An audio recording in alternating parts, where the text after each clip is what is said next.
Chapter 21. Sir Thomas's return made a striking change in the ways of the family, independent of lovers' vows. Under his government Mansfield was an altered place. Some members of their society sent away, and the spirits of many others saddened. It was all sameness and gloom compared with the past, a sombre family party rarely enlivened. There was little intercourse with the parsonage.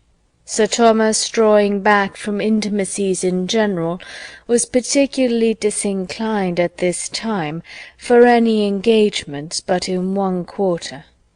The Rushworths were the only addition to his own domestic circle which he could solicit.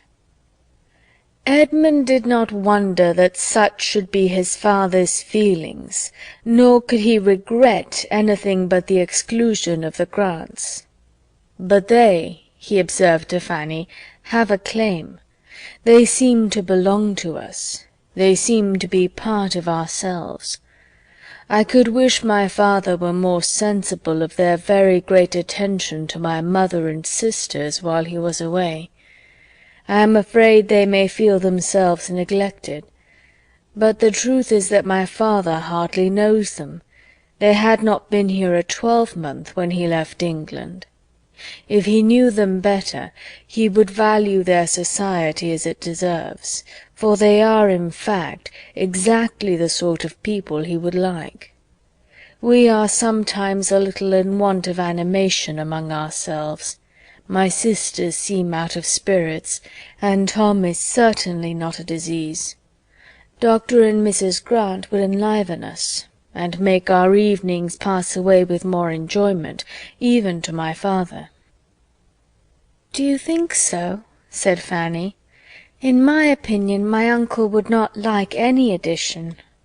I think he values the very quietness you speak of, and that the repose of his own family circle is all he wants. And it does not appear to me that we are more serious than we used to be. I mean, before my uncle went abroad. As well as I can recollect, it was always much the same. There was never much laughing in his presence, or if there is any difference, it is not more, I think, than such an absence has a tendency to produce at first. There must be a sort of shyness, but I cannot recollect that our evenings formerly were ever merry, except when my uncle was in town. No young people's are, I suppose, when those they look up to are at home." "I believe you are right, Fanny," was his reply, after a short consideration. "I believe our evenings are rather returned to what they were, than assuming a new character. The novelty was in their being lively. Yet how strong the impression that only a few weeks will give! I have been feeling as if we had never lived so before." "I suppose I am graver than other people," said Fanny. "The evenings do not appear long to me. I love to hear my uncle talk of the West Indies. I could listen to him for an hour together. It entertains me more than many other things have done. But then I am unlike other people, I dare say." "Why should you dare say that?" smiling. "Do you want to be told that you are only unlike other people in being more wise and discreet? But when did you or anybody ever get a compliment from me, Fanny? Go to my father if you want to be complimented. He will satisfy you. Ask your uncle what he thinks, and you will hear compliments enough, and though they may be chiefly on your person, you must put up with it, and trust to his seeing as much beauty of mind in time." Such language was so new to Fanny that it quite embarrassed her. "Your uncle thinks you very pretty, dear Fanny, and that is the long and the short of the matter. Anybody but myself would have made something more of it, and anybody but you would resent that you had not been thought very pretty before. But the truth is that your uncle never did admire you till now, and now he does. Your complexion is so improved, and you have gained so much countenance, and your figure— Nay, Fanny, do not turn away about it. It is but an uncle. If you cannot bear an uncle's admiration, what is to become of you? You must really begin to harden yourself to the idea of being worth looking at. You must try not to mind growing up into a pretty woman." "Oh, don't talk so, don't talk so," cried Fanny, distressed by more feelings than he was aware of. But seeing that she was distressed, he had done with the subject, and only added more seriously, "Your uncle is disposed to be pleased with you in every respect, and I only wish you would talk to him more. You are one of those who are too silent in the evening circle." "But I do talk to him more than I used. I am sure I do. Did not you hear me ask him about the slave trade last night?" "I did, and was in hopes the question would be followed up by others. It would have pleased your uncle to be inquired of farther." "And I longed to do it, but there was such a dead silence, and while my cousins were sitting by without speaking a word or seeming at all interested in the subject, I did not I thought it would appear as if I wanted to set myself off at their expense by showing a curiosity and pleasure in his information which he must wish his own daughters to feel." "Miss Crawford was very right in what she said of you the other day, that you seemed almost as fearful of notice and praise as other women were of neglect. We were talking of you at the parsonage, and those were her words. She has great discernment. I know nobody who distinguishes characters better. For so young a woman it is remarkable. She certainly understands you better than you are understood by the greater part of those who have known you so long, and with regard to some others, I can perceive, from occasional lively hints, the unguarded expressions of the moment, that she could define many as accurately, did not delicacy forbid it. I wonder what she thinks of my father. She must admire him as a fine-looking man, with most gentlemanlike, dignified, consistent manners, but perhaps, having seen him so seldom, his reserve may be a little repulsive. Could they be much together, I feel sure of their liking each other. He would enjoy her liveliness, and she has talent to value his powers. I wish they met more frequently. I hope she does not suppose there is any dislike on his side." "She must know herself too secure of the regard of all the rest of you," said Fanny with half a sigh, "to have any such apprehension. And Sir Thomas's wishing just at first to be only with his family is so very natural that she can argue nothing from that. After a little while I dare say we shall be meeting again in the same sort of way, allowing for the difference of the time of year. This is the 1st October that she has passed in the country since her infancy. I do not call Tunbridge or Cheltenham the country, and November is a still more serious month, and I can see that Mrs. Grant is very anxious for her not finding Mansfield dull as winter comes on." Fanny could have said a great deal, but it was safer to say nothing, and leave untouched all Miss Crawford's resources, her accomplishments, her spirits, her importance, her friends, lest it should betray her into any observations seemingly unhandsome. Miss Crawford's kind opinion of herself deserved at least a grateful forbearance, and she began to talk of something else. "To-morrow, I think, my uncle dines at Sotherton, and you and Mr. Bertram too. We shall be quite a small party at home. I hope my uncle may continue to like Mr. Rushworth." "That is impossible, Fanny. He must like him less after to-morrow's visit, for we shall be 5 hours in his company. I should dread the stupidity of the day, if there were not a much greater evil to follow, the impression it must leave on Sir Thomas. He cannot much longer deceive himself. I am sorry for them all, and would give something that Rushworth and Maria had never met." In this quarter, indeed, disappointment was impending over Sir Thomas. Not all his good will for Mr. Rushworth, not all Mr. Rushworth's deference for him, could prevent him from soon discerning some part of the truth, that Mr. Rushworth was an inferior young man, as ignorant in business as in books, with opinions in general unfixed, and without seeming much aware of it himself.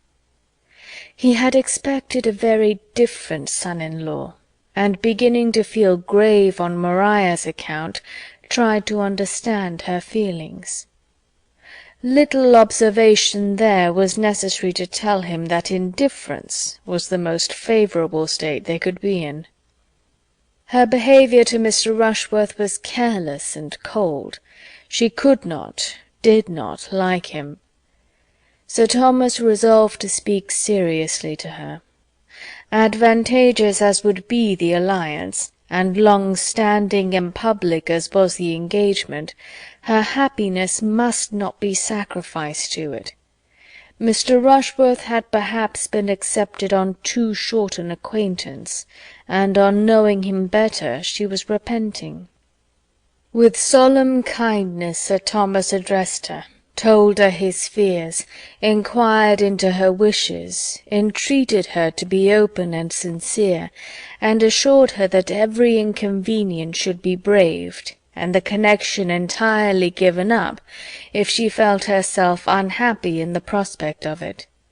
He would act for her, and release her. Maria had a moment's struggle as she listened, and only a moment's. When her father ceased, she was able to give her answer immediately, decidedly, and with no apparent agitation. She thanked him for his great attention, his paternal kindness, but he was quite mistaken in supposing she had the smallest desire of breaking through her engagement, or was sensible of any change of opinion or inclination since her forming it. She had the highest esteem for Mr. Rushworth's character and disposition, and could not have a doubt of her happiness with him. Sir Thomas was satisfied, too glad to be satisfied, perhaps, to urge the matter quite so far as his judgment might have dictated to others. It was an alliance which he could not have relinquished without pain, and thus he reasoned.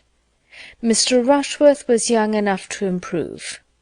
Mr. Rushworth must and would improve in good society. And if Maria could now speak so securely of her happiness with him, speaking certainly without the prejudice, the blindness of love, she ought to be believed. Her feelings probably were not acute, he had never supposed them to be so, but her comforts might not be less on that account, and if she could dispense with seeing her husband a leading, shining character, there would certainly be everything else in her favour. A well-disposed young woman who did not marry for love was in general but the more attached to her own family, and the nearness of Southerton to Mansfield must naturally hold out the greatest temptation, and would, in all probability, be a continual supply of the most amiable and innocent enjoyments. Such and such like were the reasonings of Sir Thomas, happy to escape the embarrassing evils of a rupture, the wonder, the reflections, the reproach that must attend it, happy to secure a marriage which would bring him such an addition of respectability and influence, and very happy to think anything of his daughter's disposition that was most favourable for the purpose. To her the conference closed as satisfactorily as to him.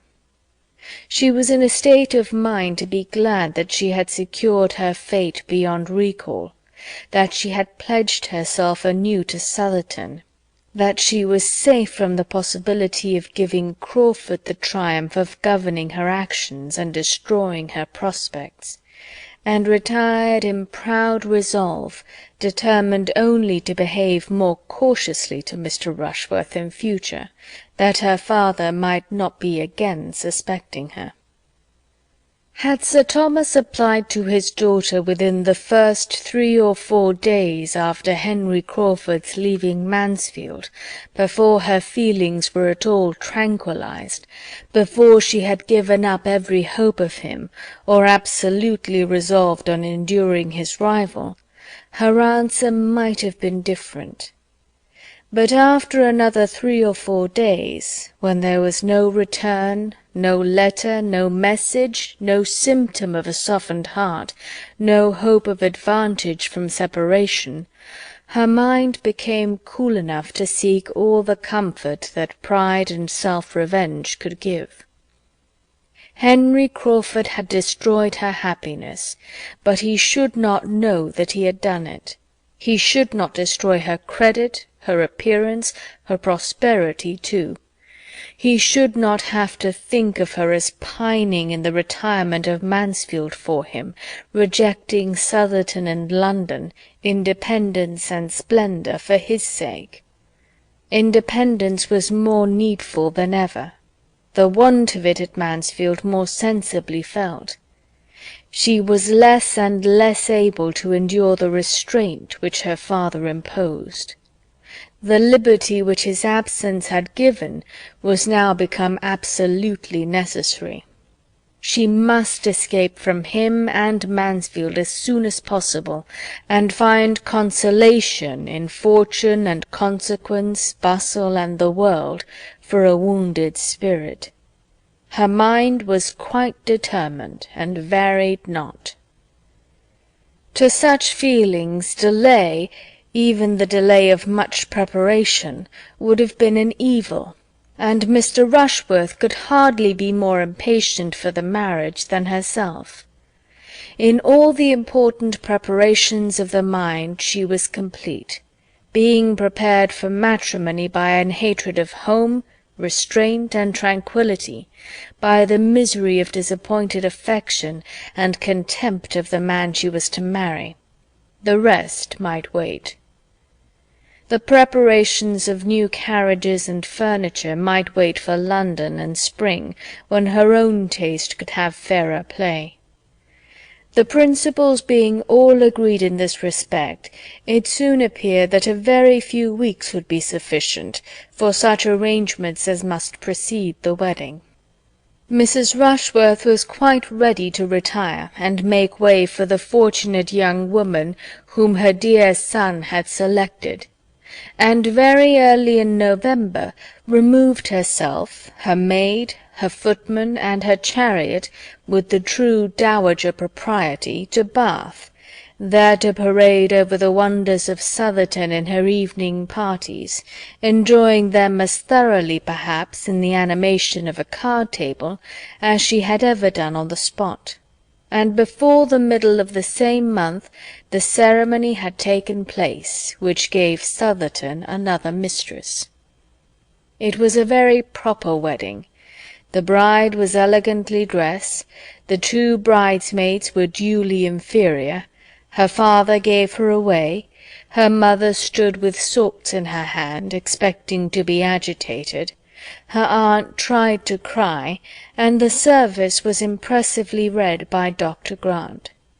Nothing could be objected to when it came under the discussion of the neighbourhood, except that the carriage which conveyed the bride and bridegroom and Julia from the church door to Southerton was the same chaise which Mr. Rushworth had used for a 12-month before.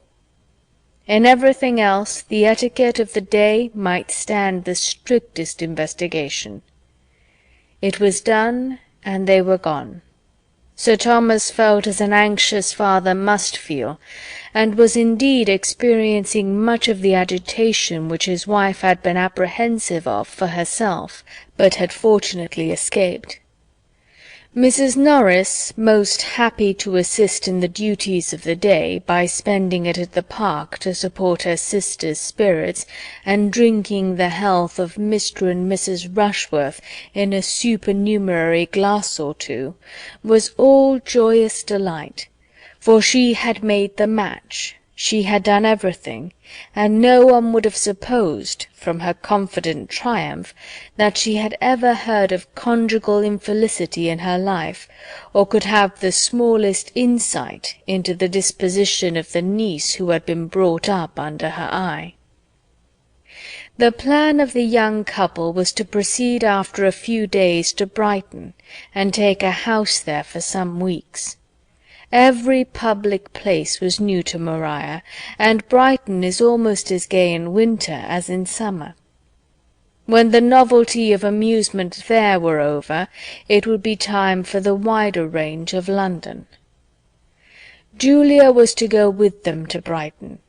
Since rivalry between the sisters had ceased, they had been gradually recovering much of their former good understanding, and were at least sufficiently friends to make each of them exceedingly glad to be with the other at such a time. Some other companion than Mr. Rushworth was of the first consequence to his lady, and Julia was quite as eager for novelty and pleasure as Maria, though she might not have struggled through so much to obtain them, and could better bear a subordinate situation. Their departure made another material change at Mansfield, a chasm which required some time to fill up. The family circle became greatly contracted, and though the Miss Bertrams had latterly added little to its gaiety, they could not but be missed. Even their mother missed them. How much more their tender-hearted cousin, who wandered about the house, and thought of them, and felt for them, with a degree of affectionate regret, which they had never done much to deserve. Chapter 22.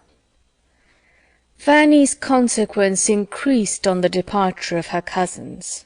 Becoming, as she then did, the only young woman in the drawing-room, the only occupier of that interesting division of a family in which she had hitherto held so humble a third, it was impossible for her not to be more looked at, more thought of and attended to than she had ever been before, and "Where is Fanny?" became no uncommon question, even without her being wanted for anyone's convenience. Not only at home did her value increase, but at the parsonage too.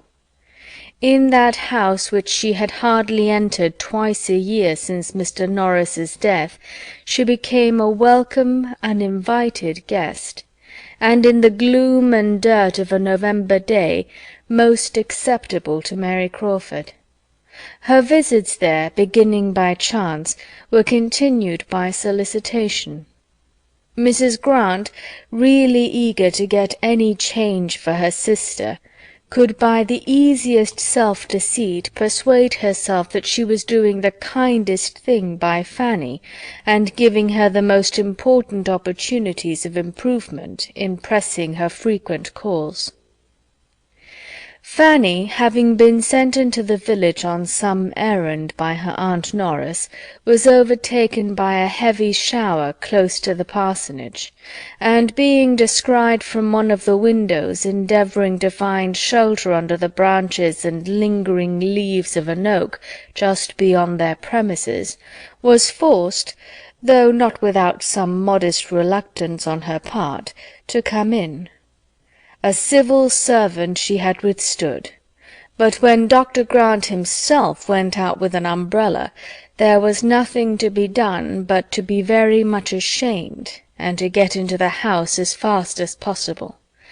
and to poor Miss Crawford, who had just been contemplating the dismal rain in a very desponding state of mind, sighing over the ruin of all her plan of exercise for that morning, and of every chance of seeing a single creature beyond themselves for the next 24 hours, the sound of a little bustle at the front door, and the sight of Miss Price dripping with wet in the vestibule, was delightful.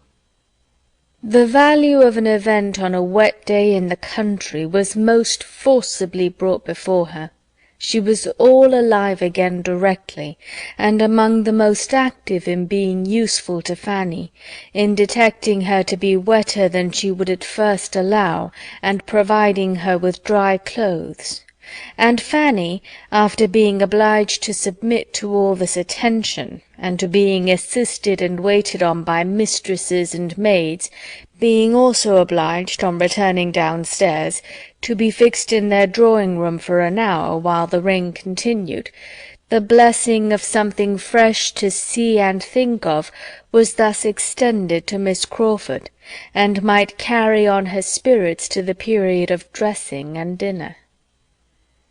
The two sisters were so kind to her and so pleasant, that Fanny might have enjoyed her visit, could she have believed herself not in the way, and could she have foreseen that the weather would certainly clear at the end of the hour, and save her from the shame of having Dr. Grant's carriage and horses out to take her home, with which she was threatened.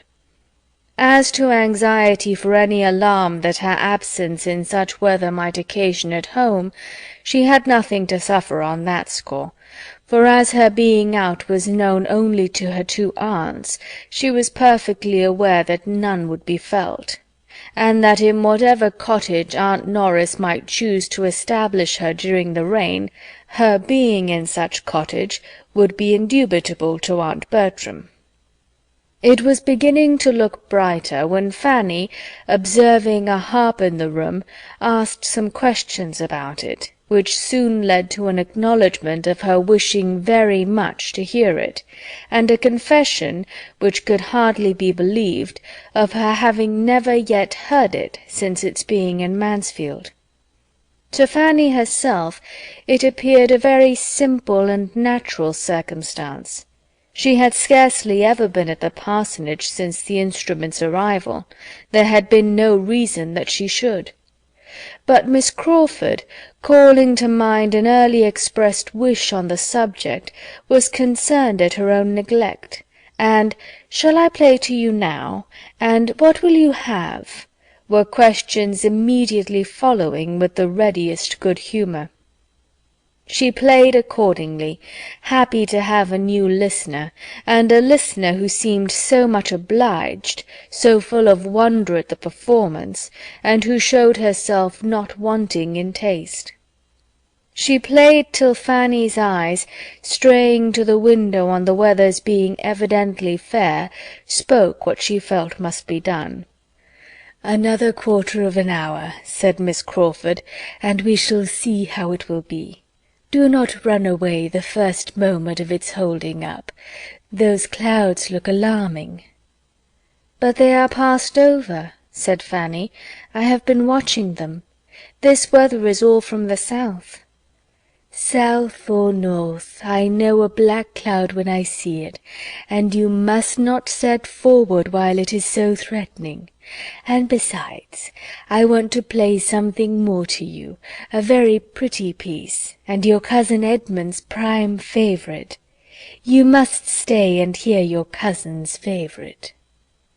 Fanny felt that she must, and though she had not waited for that sentence to be thinking of Edmund, such a memento made her particularly awake to his idea, and she fancied him sitting in that room again and again, perhaps in the very spot where she sat now, listening with constant delight to the favourite air played, as it appeared to her, with superior tone and expression. And though pleased with it herself, and glad to like whatever was liked by him, she was more sincerely impatient to go away at the conclusion of it than she had been before.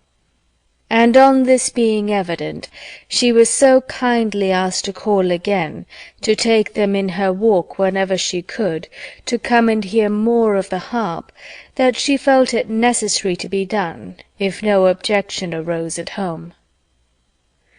Such was the origin of the sort of intimacy which took place between them within the first fortnight after the Miss Bertrams' going away, an intimacy resulting principally from Miss Crawford's desire of something new, and which had little reality in Fanny's feelings. Fanny went to her every 2 or 3 days. It seemed a kind of fascination. She could not be easy without going, and yet it was without loving her, without ever thinking like her, without any sense of obligation for being sought after now, when nobody else was to be had, and deriving no higher pleasure from her conversation than occasional amusement, and that often at the expense of her judgment, when it was raised by pleasantry on people or subjects which she wished to be respected. She went, however, and they sauntered about together many an half-hour in Mrs. Grant's shrubbery, the weather being unusually mild for the time of year, and venturing sometimes even to sit down on one of the benches, now comparatively unsheltered, remaining there perhaps till in the midst of some tender ejaculation of Fanny's on the sweets of so protracted an autumn, they were forced by the sudden swell of a cold gust shaking down the last few yellow leaves about them, to jump up and walk for warmth. "This is pretty, very pretty," said Fanny, looking around her as they were thus sitting together one day.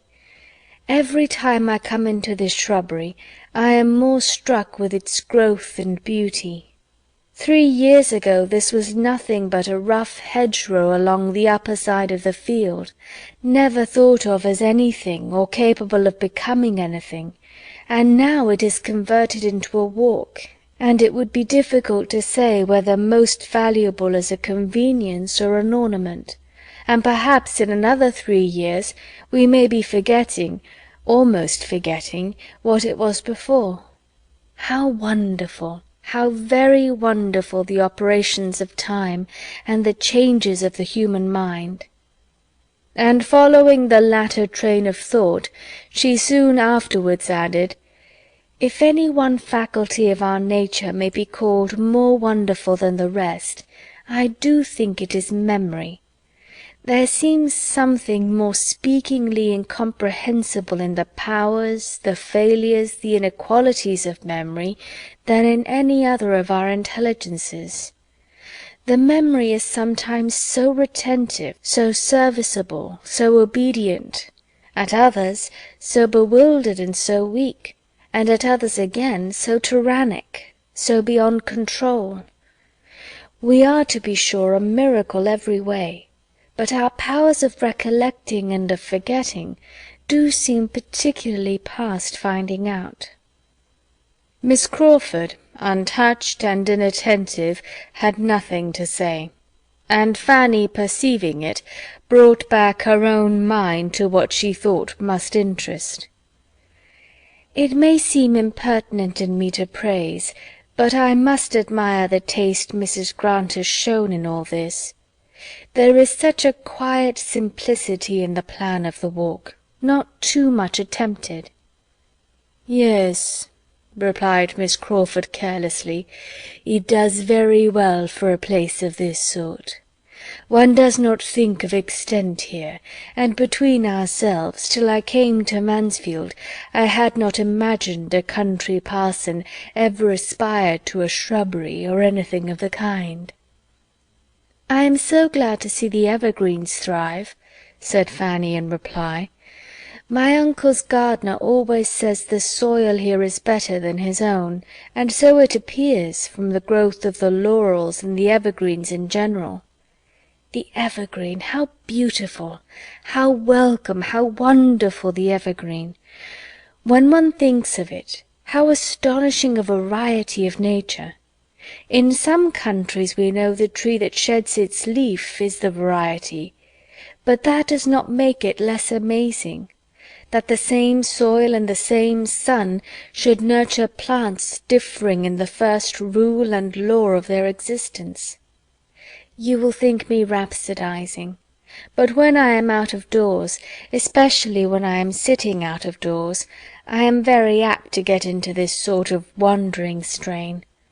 One cannot fix one's eyes on the commonest natural production without finding food for a rambling fancy.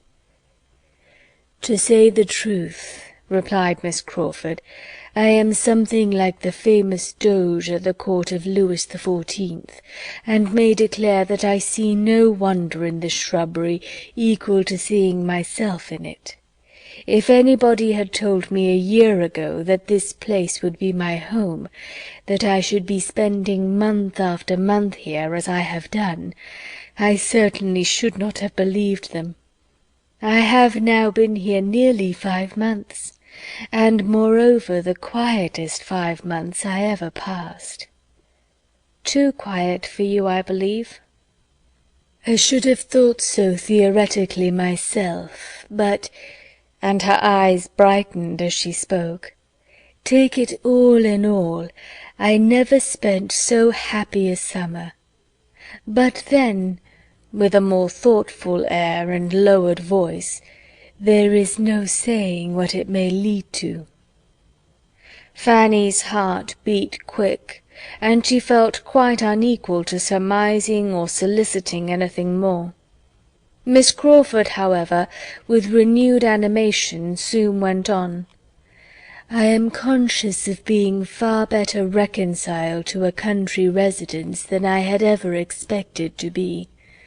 I can even suppose it pleasant to spend half the year in the country, under certain circumstances, very pleasant.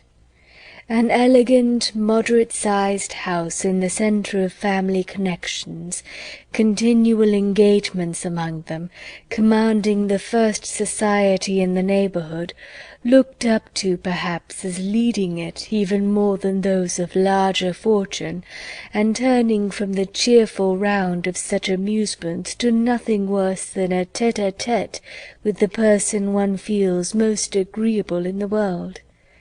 There is nothing frightful in such a picture, is there, Miss Price? One need not envy the new Mrs. Rushworth with such a home as that." "Envy Mrs. Rushworth?" was all that Fanny attempted to say. "Come, come, it would be very unhandsome in us to be severe on Mrs. Rushworth, for I look forward to our owing her a great many gay, brilliant, happy hours. I expect we shall be all very much at Southerton another year. Such a match as Miss Bertram has made is a public blessing, for the first pleasures of Mr. Rushworth's wife must be to fill her house and give the best balls in the country." Fanny was silent, and Miss Crawford relapsed into thoughtfulness, till suddenly looking up at the end of a few minutes, she exclaimed, "Ah, here he is." It was not Mr. Rushworth, however, but Edmund, who then appeared, walking towards them with Mrs. Grant. "My sister and Mr. Bertram, I am so glad your eldest cousin is gone, that he may be Mr. Bertram again. There is something in the sound of Mr. Edmund Bertram, so formal, so pitiful, so younger brother-like, that I detest it." "How differently we feel!" cried Fanny. "To me the sound of Mr. Bertram is so cold and nothing-meaning, so entirely without warmth or character. It just stands for a gentleman, and that's all. But there is nobleness in the name of Edmund. It is a name of heroism and renown, of kings, princes, and knights, and seems to breathe the spirit of chivalry and warm affections. I grant you the name is good in itself, and Lord Edmund or Sir Edmund sound delightfully, but sink it under the chill, the annihilation of a Mr., and Mr. Edmund is no more than Mr. John or Mr. Thomas. Well, shall we join and disappoint them of half their lecture upon sitting down out of doors at this time of year, by being up before they can begin?" Edmund met them with particular pleasure. It was the first time of his seeing them together since the beginning of that better acquaintance which he had been hearing of with great satisfaction. A friendship between two so very dear to him was exactly what he could have wished, and to the credit of the lovers' understanding be it stated, that he did not by any means consider Fanny as the only, or even as the greater gainer by such a friendship. "Well," said Miss Crawford, "and do not you scold us for our imprudence. What do you think we have been sitting down for, but to be talked to about it, and entreated and supplicated never to do so again?" "Perhaps I might have scolded," said Edmund, "if either of you had been sitting down alone. But while you do wrong together, I can overlook a great deal." "They cannot have been sitting long," cried Mrs. Grant, "for when I went up for my shawl I saw them from the staircase window, and then they were walking." "And really," added Edmund, "the day is so mild that your sitting down for a few minutes can be hardly thought imprudent. Our weather must not always be judged by the calendar. We may sometimes take greater liberties in November than in May." "Upon my word," cried Miss Crawford, "you are two of the most disappointing and unfeeling kind of friends I ever met with. There is no giving you a moment's uneasiness. You do not know how much we have been suffering, nor what chills we have felt. But I have long thought Mr. Bertram one of the worst subjects to work on in any little manoeuvre against common sense that a woman could be plagued with. I had very little hope of him from the first, but you, Mrs. Grant, my sister, my own sister, I think I had a right to alarm you a little." "Do not flatter yourself, my dearest Mary. You have not the smallest chance of moving me. I have my alarms, but they are quite in a different quarter, and if I could have altered the weather, you would have had a good sharp east wind blowing on you the whole time. For here are some of my plants which Robert will leave out because the nights are so mild, and I know the end of it will be that we shall have a sudden change of weather, a hard frost setting in all at once, taking everybody, at least Robert, by surprise, and I shall lose every one. And what is worse, cook has just been telling me that the turkey, which I particularly wished not to be dressed till Sunday, because I know how much more Dr. Grant would enjoy it on Sunday, after the fatigues of the day, will not keep beyond to-morrow. These are something like grievances, and make me think the weather most unseasonably close." "The sweets of housekeeping in a country village," said Miss Crawford archly. "Commend me to the nurseryman and the poulterer."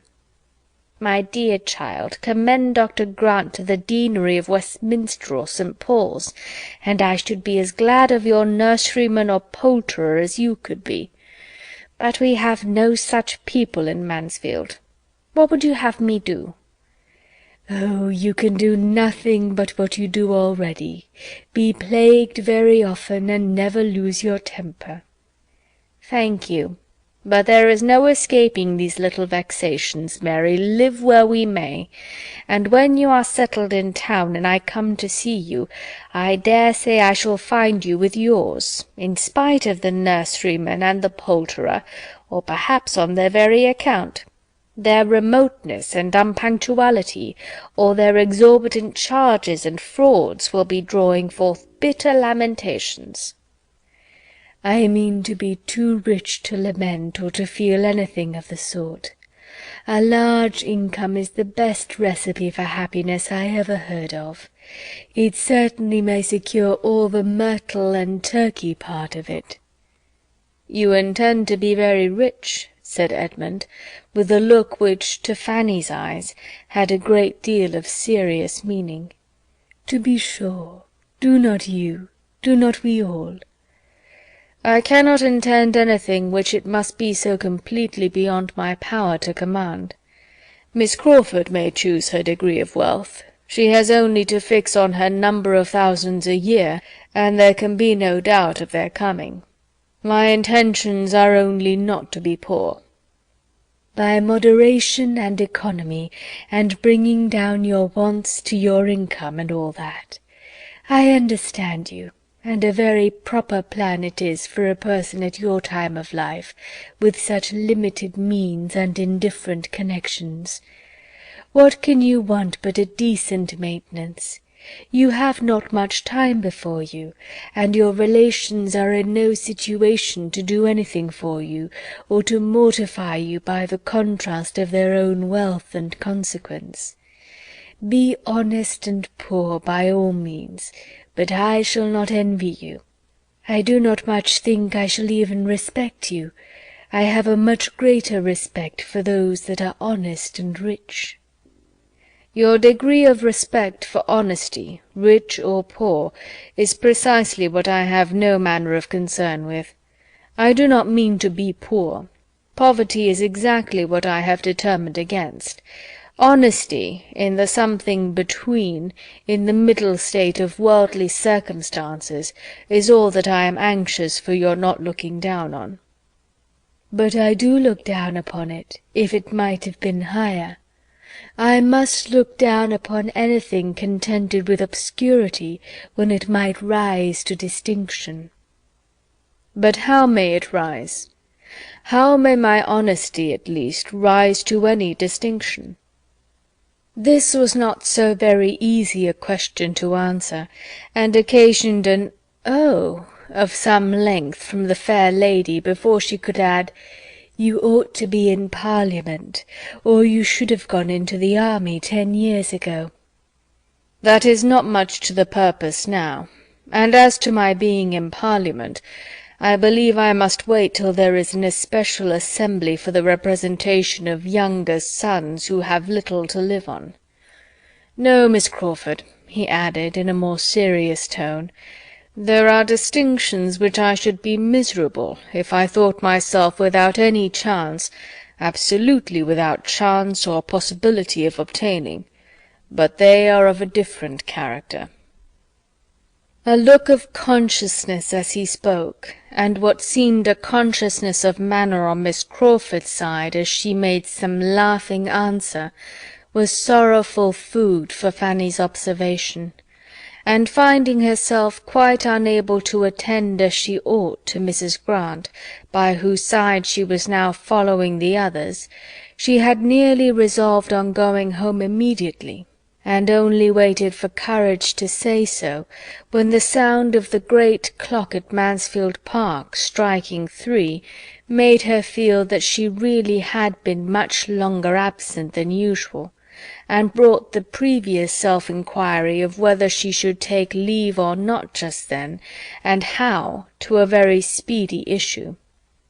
With undoubting decision she directly began her adieus, and Edmund began at the same time to recollect that his mother had been inquiring for her, and that he had walked down to the parsonage on purpose to bring her back. Fanny's hurry increased, and without in the least expecting Edmund's attendance, she would have hastened away alone, but the general pace was quickened, and they all accompanied her into the house, through which it was necessary to pass. Dr. Grant was in the vestibule, and as they stopped to speak to him, she found from Edmund's manner that he did mean to go with her. He too was taking leave. She could not but be thankful. In the moment of parting, Edmund was invited by Dr. Grant to eat his mutton with him the next day, and Fanny had barely time for an unpleasant feeling on the occasion, when Mrs. Grant, with sudden recollection, turned to her and asked for the pleasure of her company too. This was so new an attention, so perfectly knew a circumstance in the events of Fanny's life, that she was all surprise and embarrassment, and while stammering out her great obligation and but she did not suppose it would be in her power, was looking at Edmund for his opinion and help. But Edmund, delighted with her having such an happiness offered, and ascertaining with half a look and half a sentence that she had no objection but on her aunt's account, could not imagine that his mother would make any difficulty of sparing her, and therefore gave his decided open advice that the invitation should be accepted. And though Fanny would not venture, even on his encouragement, to such a flight of audacious independence, it was soon settled that if nothing were heard to the contrary, Mrs. Grant might expect her. "And you know what your dinner will be," said Mrs. Grant, smiling. "The turkey, and I assure you a very fine one. For, my dear," turning to her husband, "cook insists upon the turkey's being dressed to-morrow." very well," cried Dr. Grant, "all the better. I am glad to hear you have anything so good in the house. But Miss Price and Mr. Edmund Bertram, I dare say, would take their chance. We none of us want to hear the bill of fare. A friendly meeting, and not a fine dinner, is all we have in view. A turkey, or a goose, or a leg of mutton, or whatever you and your cook choose to give us."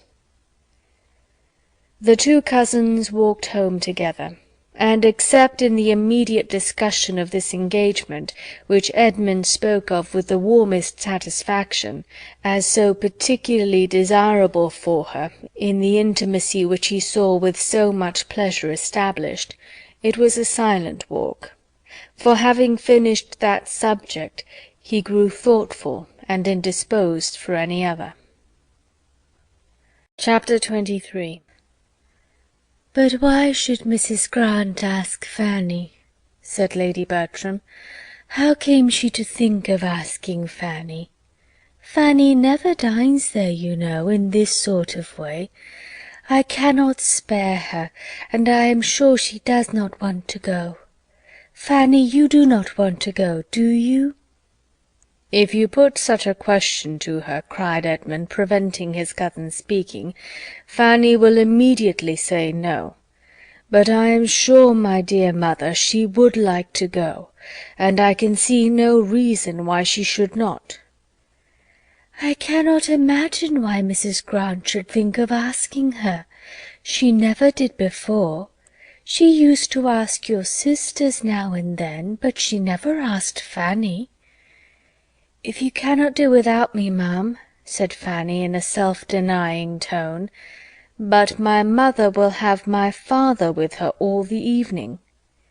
"To be sure, so I shall." "Suppose you take my father's opinion, ma'am." "That's well thought of. So I will, Edmund. I will ask Sir Thomas as soon as he comes in whether I can do without her." "As you please, ma'am, on that head, but I meant my father's opinion as to the propriety of the invitation's being accepted or not, and I think he will consider it a right thing by Mrs. Grant, as well as by Fanny, that being the first invitation it should be accepted." "I do not know. We will ask him. But he will be very much surprised that Mrs. Grant should ask Fanny at all." There was nothing more to be said, or that could be said to any purpose, till Sir Thomas were present.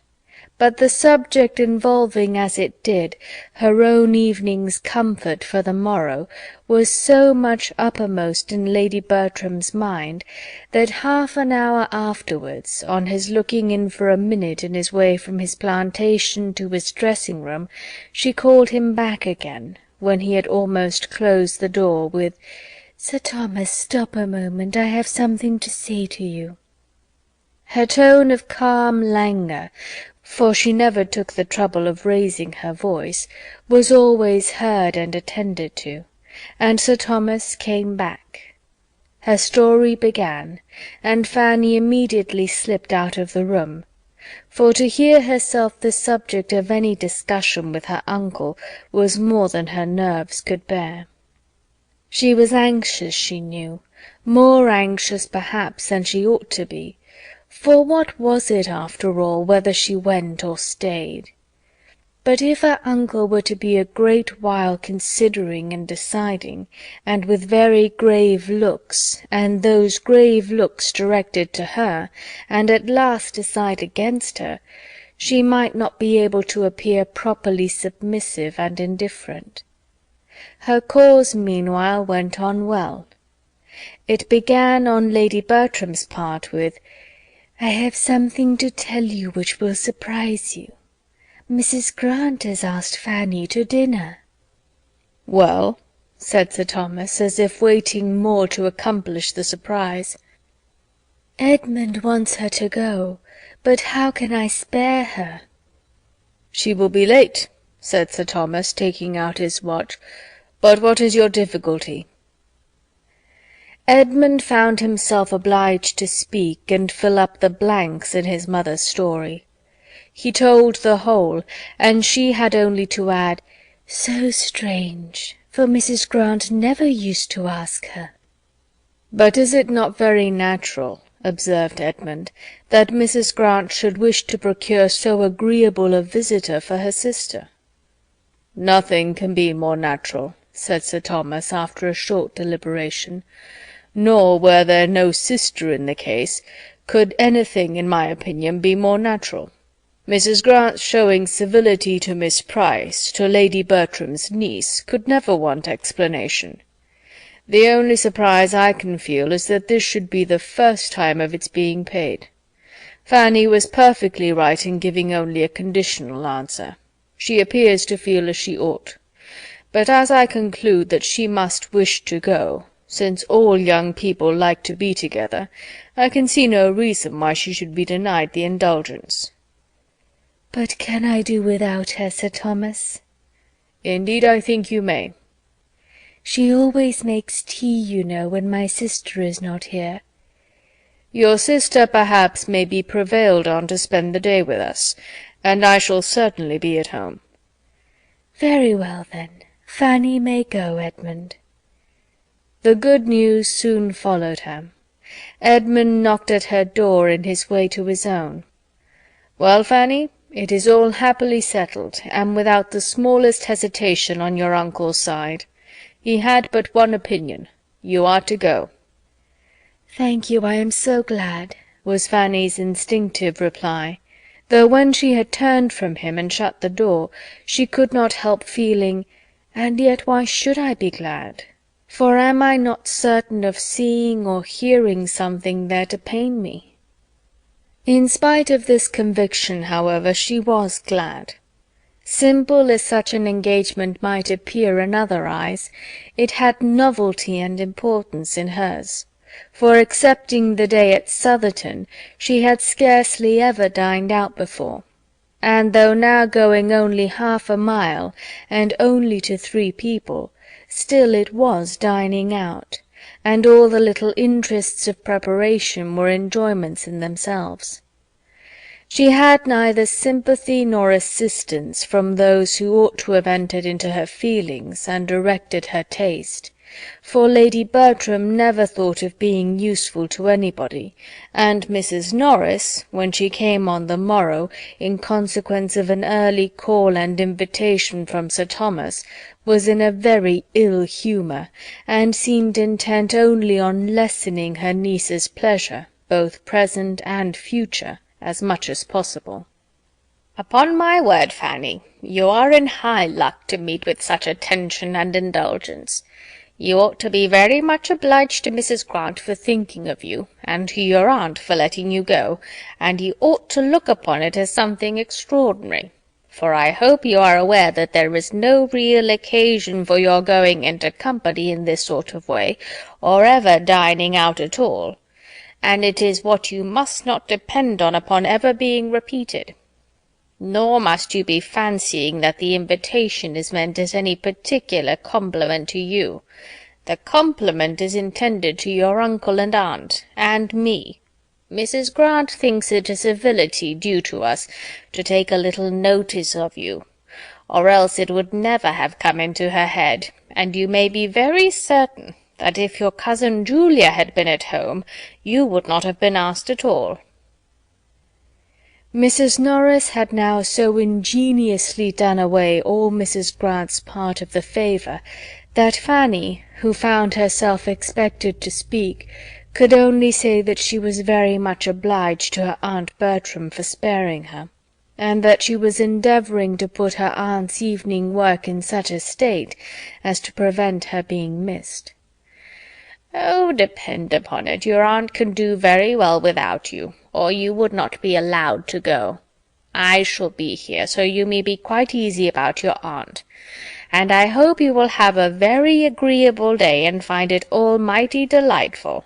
But I must observe that 5 is the very awkwardest of all possible numbers to sit down to table, and I cannot but be surprised that such an elegant lady as Mrs. Grant should not contrive better.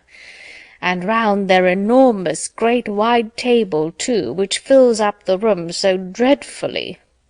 Had the doctor been content to take my dining-table when I came away, as anybody in their senses would have done, instead of having that absurd new one of his own, which is wider, literally wider than the dinner-table here, how infinitely better it would have been, and how much more he would have been respected, for people are never respected when they step out of their proper sphere.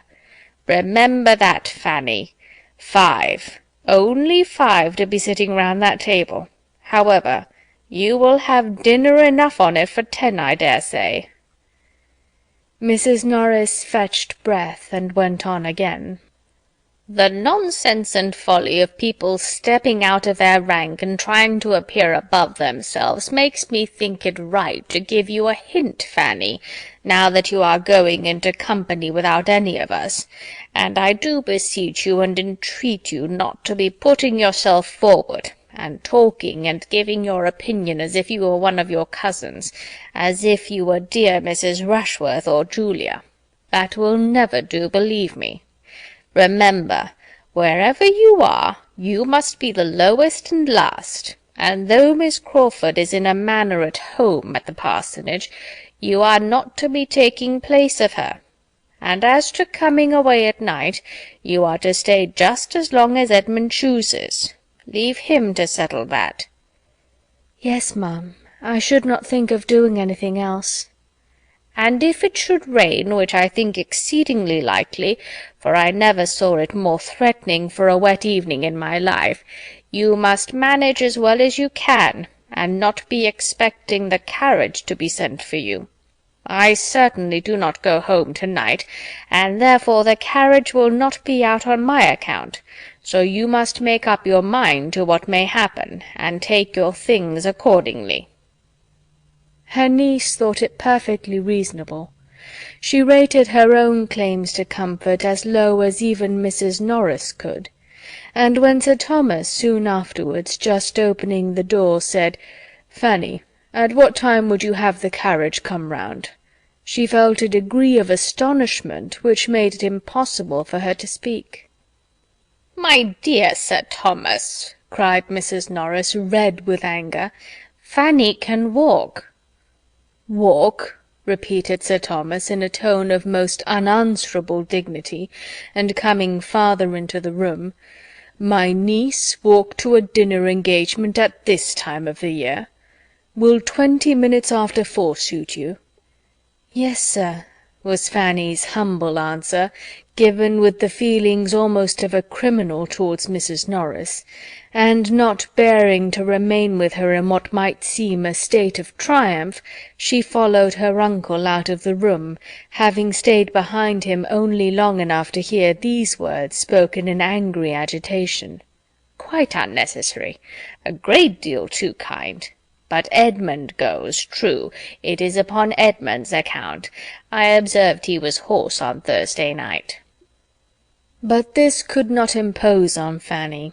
She felt that the carriage was for herself and herself alone, and her uncle's consideration of her, coming immediately after such representations from her aunt, cost her some tears of gratitude when she was alone. The coachman drove round to a minute.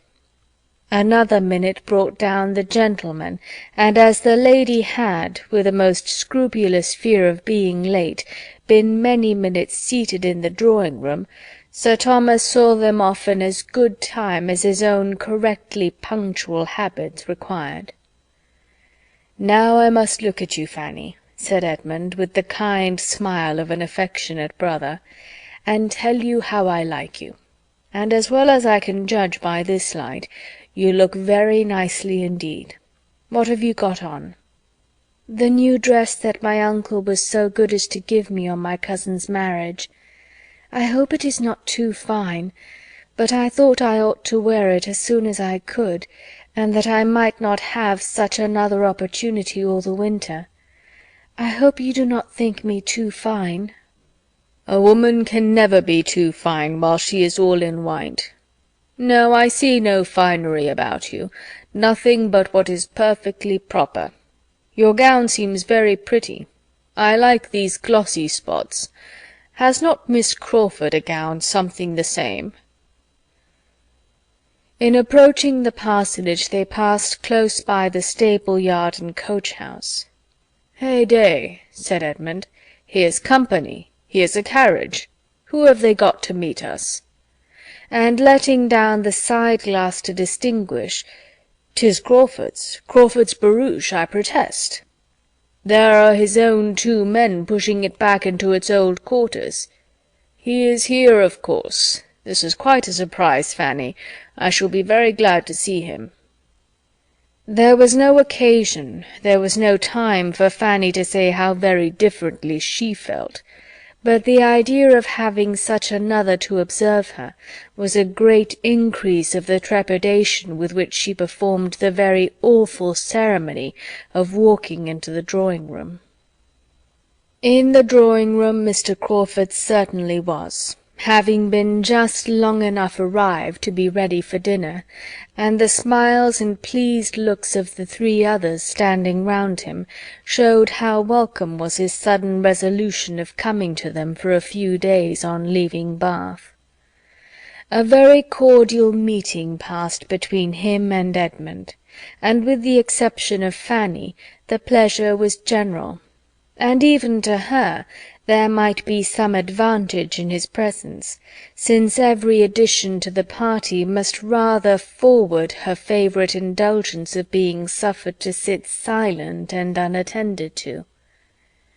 She was soon aware of this herself, for though she must submit, as her own propriety of mind directed, in spite of her Aunt Norris's opinion, to being the principal lady in company, and to all the little distinctions consequent thereon, she found, while they were at table, such a happy flow of conversation prevailing in which she was not required to take any part, there was so much to be said between the brother and sister about Bath, so much between the 2 young men about hunting, so much of politics between Mr. Crawford and Dr. Grant, and of everything and altogether between Mr. Crawford and Mrs. Grant, as to leave her the fairest prospect of having only to listen in quiet, and of passing a very agreeable day. She could not compliment the newly arrived gentleman, however, with any appearance of interest in a scheme for extending his stay at Mansfield, and sending for his hunters from Norfolk, which, suggested by Dr. Grant, advised by Edmund, and warmly urged by the 2 sisters, was soon in possession of his mind, and which he seemed to want to be encouraged even by her to resolve on. Her opinion was sought as to the probable continuance of the open weather, but her answers were as short and indifferent as civility allowed. She could not wish him to stay, and would much rather not have him speak to her. Her 2 absent cousins, especially Maria, were much in her thoughts on seeing him, but no embarrassing remembrance affected his spirits. Here he was again on the same ground where all had passed before, and apparently as willing to stay and be happy without the Miss Bertrams as if he had never known Mansfield in any other state. She heard them spoken of by him only in a general way, till they were all reassembled in the drawing-room, when Edmund, being engaged apart in some matter of business with Dr. Grant, which seemed entirely to engross them, and Mrs. Grant occupied at the tea-table, he began talking of them with more particularity to his other sister. With a significant smile, which made Fanny quite hate him, he said, "So, Rushworth and his fair bride are at Brighton, I understand. Happy man." "Yes, they have been there about a fortnight, Miss Price, have they not? And Julia is with them." "And Mr. Yates, I presume, is not far off." "Mr. Yates? Oh, we hear nothing of Mr. Yates.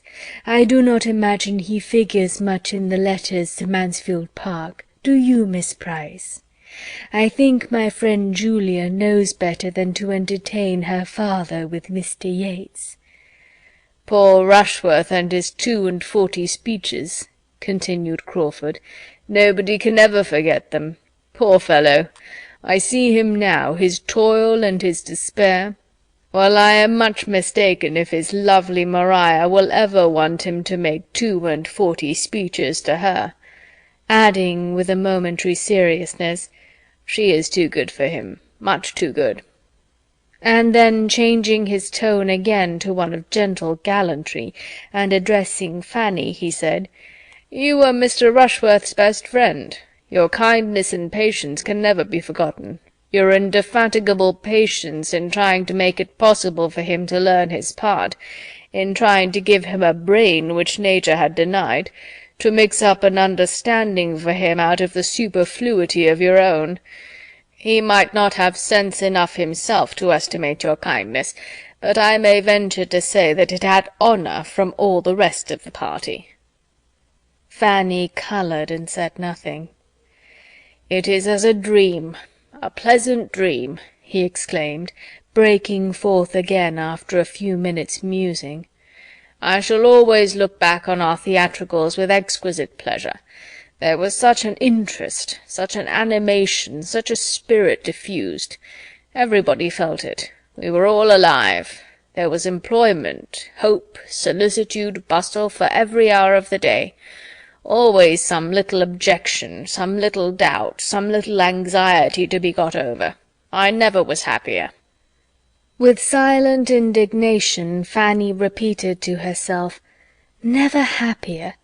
Never happier than when doing what you must know was not justifiable? Never happier than when behaving so dishonourably and unfeelingly? Oh, what a corrupted mind!" "We were unlucky, Miss Price," he continued in a lower tone, to avoid the possibility of being heard by Edmund, and not at all aware of her feelings. "We certainly were very unlucky. Another week, only one other week, would have been enough for us. I think if we had had the disposal of events, if Mansfield Park had had the government of the winds just for a week or two about the equinox, there would have been a difference.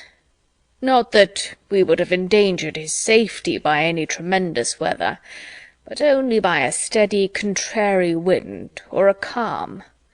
I think, Miss Price, we would have indulged ourselves with a week's calm in the Atlantic at that season."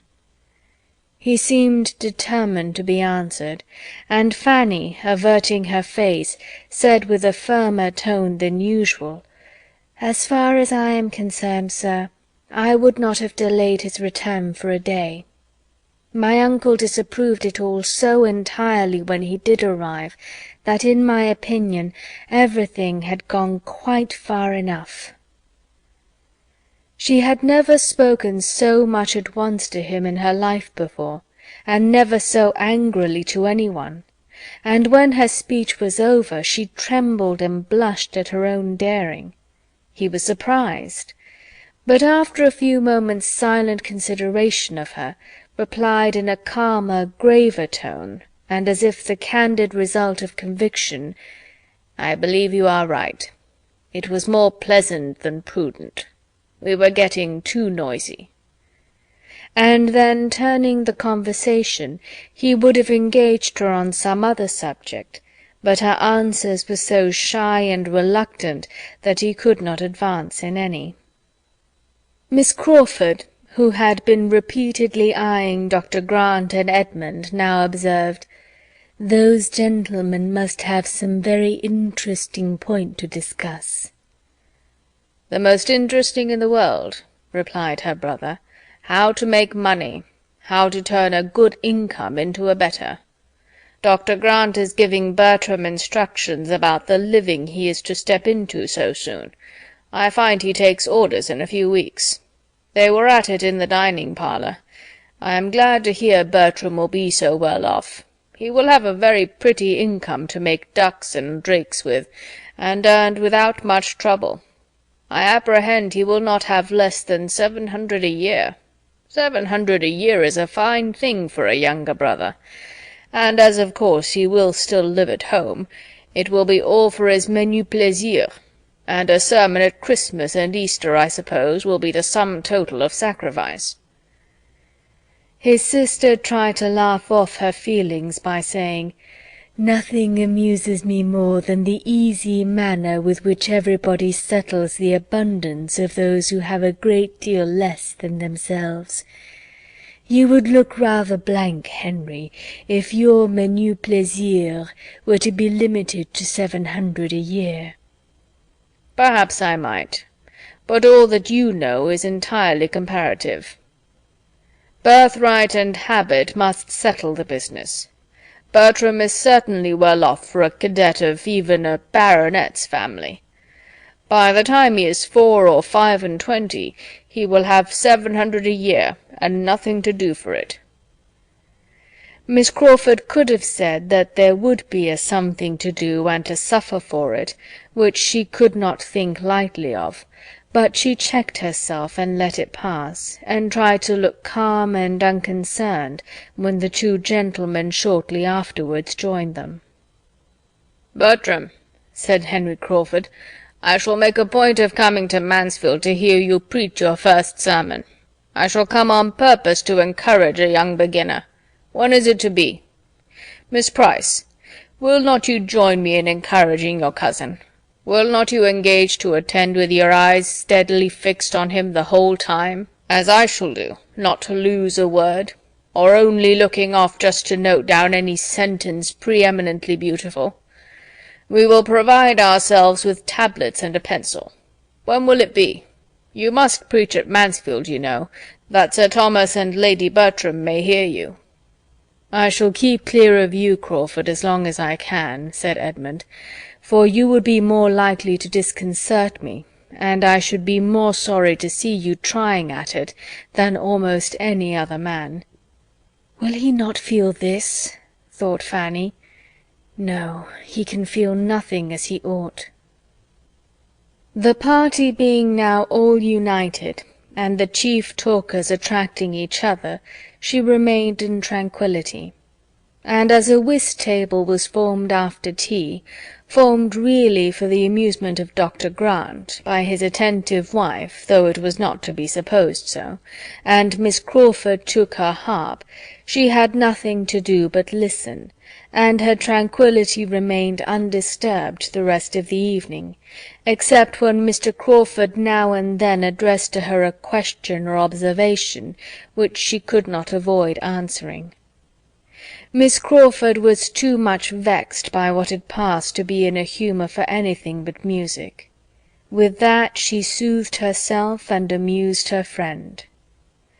The assurance of Edmund's being soon to take orders, coming upon her like a blow that had been suspended, and still hoped uncertain and at a distance, was felt with resentment and mortification. She was very angry with him. She had thought her influence more. She had begun to think of him, she felt that she had, with great regard, with almost decided intentions. But she would now meet him with his own cool feelings. It was plain that he could have no serious views, no true attachment, by fixing himself in a situation which he must know she would never stoop to. She would learn to match him in his indifference. She would henceforth admit his attentions without any idea beyond immediate amusement. If he could so command his affections, hers should do her no harm. Chapter 24. Henry Crawford had quite made up his mind by the next morning to give another fortnight to Mansfield, and having sent for his hunters and written a few lines of explanation to the Admiral, he looked round at his sister as he sealed and threw the letter from him, and seeing the coast clear from the rest of the family, said with a smile, "And how do you think I mean to amuse myself, Mary, on the days that I do not hunt? I'm grown too old to go out more than 3 times a week, but I have a plan for the intermediate days, and what do you think it is?" "To walk and ride with me, to be sure." "Not exactly, though I shall be happy to do both, but that would be exercise only to my body, and I must take care of my mind. Besides, that would be all recreation and indulgence without the wholesome alloy of labour, and I do not like to eat the bread of idleness. No, my plan is to make Fanny Price in love with me." "Fanny Price? Nonsense! No, no, you ought to be satisfied with her 2 cousins." "But I cannot be satisfied without Fanny Price, without making a small hole in Fanny Price's heart. You do not seem properly aware of her claims to notice. When we talked of her last night, you none of you seemed sensible of the wonderful improvement that has taken place in her looks within the last 6 weeks. You see her every day, and therefore you do not notice it, but I assure you she is quite a different creature from what she was in the autumn. She was then merely a quiet, modest, not plain-looking girl, but she is now absolutely pretty. I used to think she had neither complexion nor countenance, but in that soft skin of hers, so frequently tinged with a blush as it was yesterday, there is decided beauty, and from what I observed of her eyes and mouth, I do not despair of their being capable of expression enough when she has anything to express. And then her air, her manner, her tout ensemble is so indescribably improved. She must be grown 2 inches at least since October." "Phoo, phoo, this is only because there are no tall women to compare her with, and because she has got a new gown, and you never saw her so well dressed before. She is just what she was in October, believe me. The truth is that she was the only girl in company for you to notice, and you must have a somebody. I have always thought her pretty, not strikingly pretty, but pretty enough, as people say, a sort of beauty that grows on one. Her eyes should be darker, but she has a sweet smile. But as for this wonderful degree of improvement, I'm sure it may all be resolved into a better style of dress, and your having nobody else to look at. And therefore, if you do set about a flirtation with her, you will never persuade me that it is in compliment to her beauty, or that it proceeds from anything but your own idleness and folly." Her brother gave only a smile to this accusation, and soon afterwards said, "I do not quite know what to make of Miss Fanny. I do not understand her. I could not tell what she would be at yesterday. What is her character? Is she solemn? Is she queer? Is she prudish? Why did she draw back and look so grave at me? I could hardly get her to speak. I never was so long in company with a girl in my life, trying to entertain her, and succeed so ill. Never met a girl who looked so grave on me. I must try to get the better of this. Her looks say, I will not like you. I am determined not to like you, and I say she shall." Foolish fellow! And so this is her attraction after all. This it is, her not caring about you, which gives her such a soft skin, and makes her so much taller, and produces all these charms and graces. I do desire that you will not be making her really unhappy. A little love perhaps may animate and do her good, but I will not have you plunge her deep, for she is as good a little creature as ever lived, and has a great deal of feeling." "It can be but for a fortnight," said Henry, "and if a fortnight can kill her, she must have a constitution which nothing could save. No, I will not do her any harm, dear little soul. I only want her to look kindly on me, to give me smiles as well as blushes, to keep a chair for me by herself wherever we are, and be all animation when I take it and talk to her. To think as I think, be interested in all my possessions and pleasures, try to keep me longer at Mansfield, and feel when I go away that she shall never be happy again. I want nothing more." "Moderation itself," said Mary.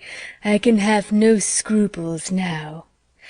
Well, you will have opportunities enough of endeavouring to recommend yourself, for we are a great deal together." And without attempting any further remonstrance, she left Fanny to her fate, a fate which, had not Fanny's heart been guarded in a way unsuspected by Miss Crawford, might have been a little harder than she deserved. For although there doubtless are such unconquerable young ladies of 18, or one should not read about them, as are never to be persuaded into love against their judgment by all that talent, manner, attention, and flattery can do, I have no inclination to believe Fanny one of them, or to think that with so much tenderness of disposition, and so much taste as belonged to her, she could have escaped heart-whole from the courtship, though the courtship only of a fortnight, of such a man as Crawford, in spite of there being some previous ill opinion of him to be overcome, had not her affection been engaged elsewhere. With all the security which love of another and disesteem of him could give to the peace of mind he was attacking, his continued attentions, continued but not obtrusive, and adapting themselves more and more to the gentleness and delicacy of her character, obliged her very soon to dislike him less than formerly. She had by no means forgotten the past, and she thought as ill of him as ever. But she felt his powers. He was entertaining, and his manners were so improved, so polite, so seriously and blamelessly polite, that it was impossible not to be civil to him in return. A very few days were enough to effect this, and at the end of those few days circumstances arose which had a tendency rather to forward his views of pleasing her, inasmuch as they gave her a degree of happiness which must dispose her to be pleased with everybody. William, her brother, the so long absent and dearly loved brother, was in England again. She had a letter from him herself, a few hurried, happy lines, written as the ship came up Channel, and sent into Portsmouth with the first boat that left the Antwerp at anchor in Spithead. And when Crawford walked up with the newspaper in his hand, which he had hoped would bring the first tidings, he found her trembling with joy over this letter, and listening with a glowing, grateful countenance to the kind invitation which her uncle was most collectedly dictating in reply. It was but the day before that Crawford had made himself thoroughly master of the subject, or had in fact become at all aware of her having such a brother, or his being in such a ship.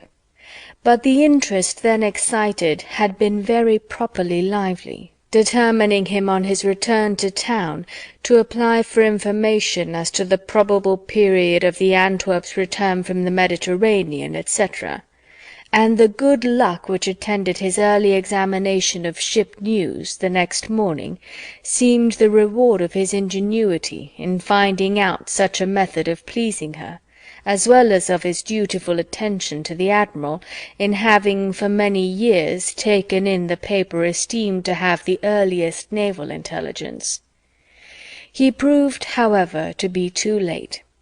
All those fine first feelings of which he had hoped to be the exciter were already given. But his intention, the kindness of his intention, was thankfully acknowledged, quite thankfully and warmly, for she was elevated beyond the common timidity of her mind by the flow of her love for William. This dear William would soon be amongst them. There could be no doubt of his obtaining leave of absence immediately, for he was still only a midshipman, and as his parents, from living on the spot, must already have seen him, and be seeing him perhaps daily, his direct holidays might with justice be instantly given to the sister who had been his best correspondent through a period of 7 years, and the uncle who had done most for his support and advancement. And accordingly the reply to her reply, fixing a very early day for his arrival, came as soon as possible, and scarcely 10 days had passed since Fanny had been in the agitation of her first dinner visit, when she found herself in an agitation of a higher nature, watching in the hall, in the lobby, on the stairs, for the first sound of the carriage which was to bring her a brother. It came happily while she was thus waiting, and there being neither ceremony nor fearfulness to delay the moment of meeting, she was with him as he entered the house, and the first minutes of exquisite feeling had no interruption and no witnesses, unless the servants, chiefly intent upon opening the proper doors, could be called such. This was exactly what Sir Thomas and Edmund had been separately conniving at, as each proved to the other by the sympathetic alacrity with which they both advised Mrs. Norris's continuing where she was, instead of rushing out into the hall as soon as the noises of the arrival reached them. William and Fanny soon showed themselves, and Sir Thomas had the pleasure of receiving in his protégé certainly a very different person from the one he had equipped 7 years ago, but a young man of an open, pleasant countenance, and frank, unstudied, but feeling and respectful manners, and such as confirmed him his friend. It was long before Fanny could recover from the agitating happiness of such an hour as was formed by the last 30 minutes of expectation and the first of fruition. It was some time even before her happiness could be said to make her happy, before the disappointment inseparable from the alteration of person had vanished, and she could see in him the same William as before, and talk to him as her heart had been yearning to do through many a past year. That time, however, did gradually come, forwarded by an affection on his side as warm as her own, and much less encumbered by refinement or self-distrust. She was the first object of his love, but it was a love which his stronger spirits and bolder temper made it as natural for him to express as to feel.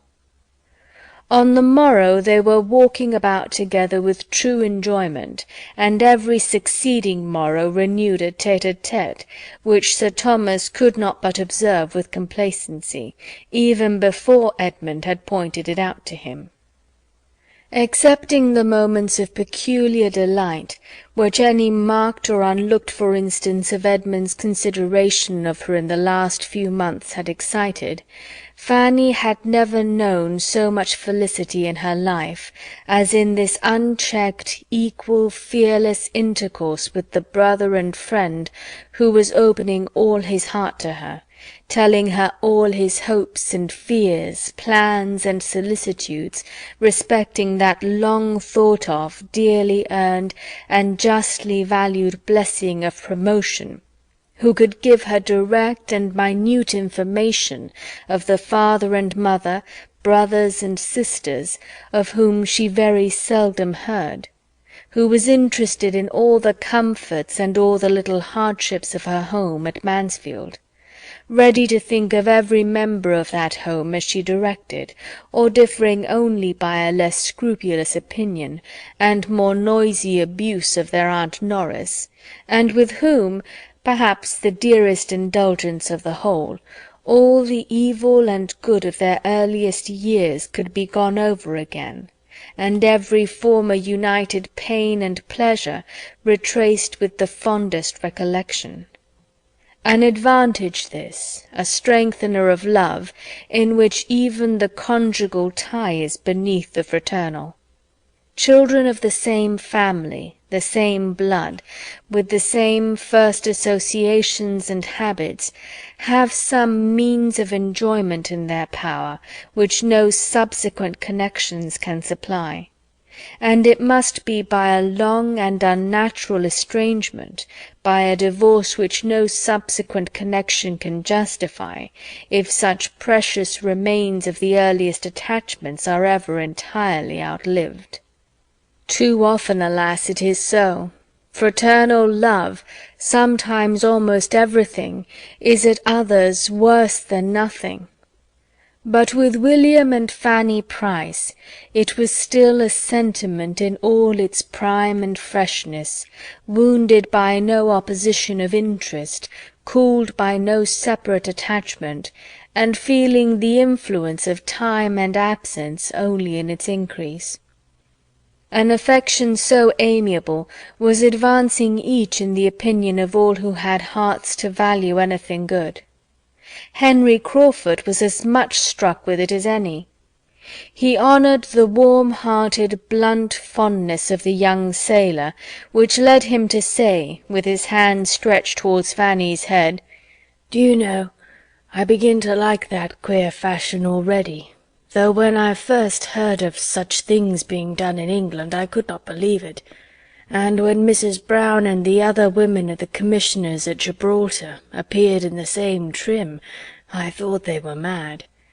But Fanny can reconcile me to anything," and saw with lively admiration the glow of Fanny's cheek, the brightness of her eye, the deep interest, the absorbed attention, while her brother was describing any of the imminent hazards or terrific scenes which such a period at sea must supply. It was a picture which Henry Crawford had moral taste enough to value. Fanny's attractions increased twofold, for the sensibility which beautified her complexion and illumined her countenance was an attraction in itself. He was no longer in doubt of the capabilities of her heart. She had feeling, genuine feeling. It would be something to be loved by such a girl, to excite the first ardours of her young, unsophisticated mind. She interested him more than he had foreseen. A fortnight was not enough. His stay became indefinite. William was often called on by his uncle to be the talker. His recitals were amusing in themselves to Sir Thomas, but the chief object in seeking them was to understand the reciter, to know the young man by his histories, and he listened to his clear, simple, spirited details with full satisfaction, seeing in them the proof of good principles, professional knowledge, energy, courage, and cheerfulness, everything that could deserve or promise well. Young as he was, William had already seen a great deal. He had been in the Mediterranean, in the West Indies, in the Mediterranean again, had been often taken on shore by the favour of his captain, and in the course of 7 years had known every variety of danger which sea and war together could offer. With such means in his power he had a right to be listened to, and though Mrs. Norris could fidget about the room and disturb everybody in quest of 2 needlefuls of thread or a second-hand shirt-button in the midst of her nephew's account of a shipwreck or an engagement, everybody else was attentive, and even Lady Bertram could not hear of such horrors unmoved, or without sometimes lifting her eyes from her work to say, "Dear me, how disagreeable! I wonder anybody can ever go to sea." To Henry Crawford they gave a different feeling. He longed to have been at sea, and seen and done and suffered as much. His heart was warmed, his fancy fired, and he felt the highest respect for a lad who before he was 20 had gone through such bodily hardships and given such proofs of mind. The glory of heroism, of usefulness, of exertion, of endurance, made his own habits of selfish indulgence appear in shameful contrast, and he wished he had been a William Price, distinguishing himself and working his way to fortune and consequence with so much self-respect and happy ardour, instead of what he was. The wish was rather eager than lasting. He was roused from the reverie of retrospection and regret produced by it, by some inquiry from Edmund as to his plans for the next day's hunting, and he found it was as well to be a man of fortune at once with horses and grooms at his command. In one respect it was better, as it gave him the means of conferring a kindness where he wished to oblige. With spirits, courage, and curiosity up to anything, William expressed an inclination to hunt, and Crawford could mount him without the slightest inconvenience to himself, and with only some scruples to obviate in Sir Thomas, who knew better than his nephew the value of such a loan, and some alarms to reason away in Fanny. She feared for William, by no means convinced by all that he could relate of his own horsemanship in various countries, of the scrambling parties in which he had been engaged, the rough horses and mules he had ridden, or his many narrow escapes from dreadful falls, that he was at all equal to the management of a high-fed hunter in an English fox-chase. Nor till he returned safe and well, without accident or discredit, could she be reconciled to the risk, or feel any of that obligation to Mr. Crawford for lending the horse, which he had fully intended it should produce. When it was proved, however, to have done William no harm, she could allow it to be a kindness, and even reward the owner with a smile, when the animal was 1 minute tendered to his use again, and the next, with the greatest cordiality, and in a manner not to be resisted, made over to his use entirely, so long as he remained in Northamptonshire. Chapter 25.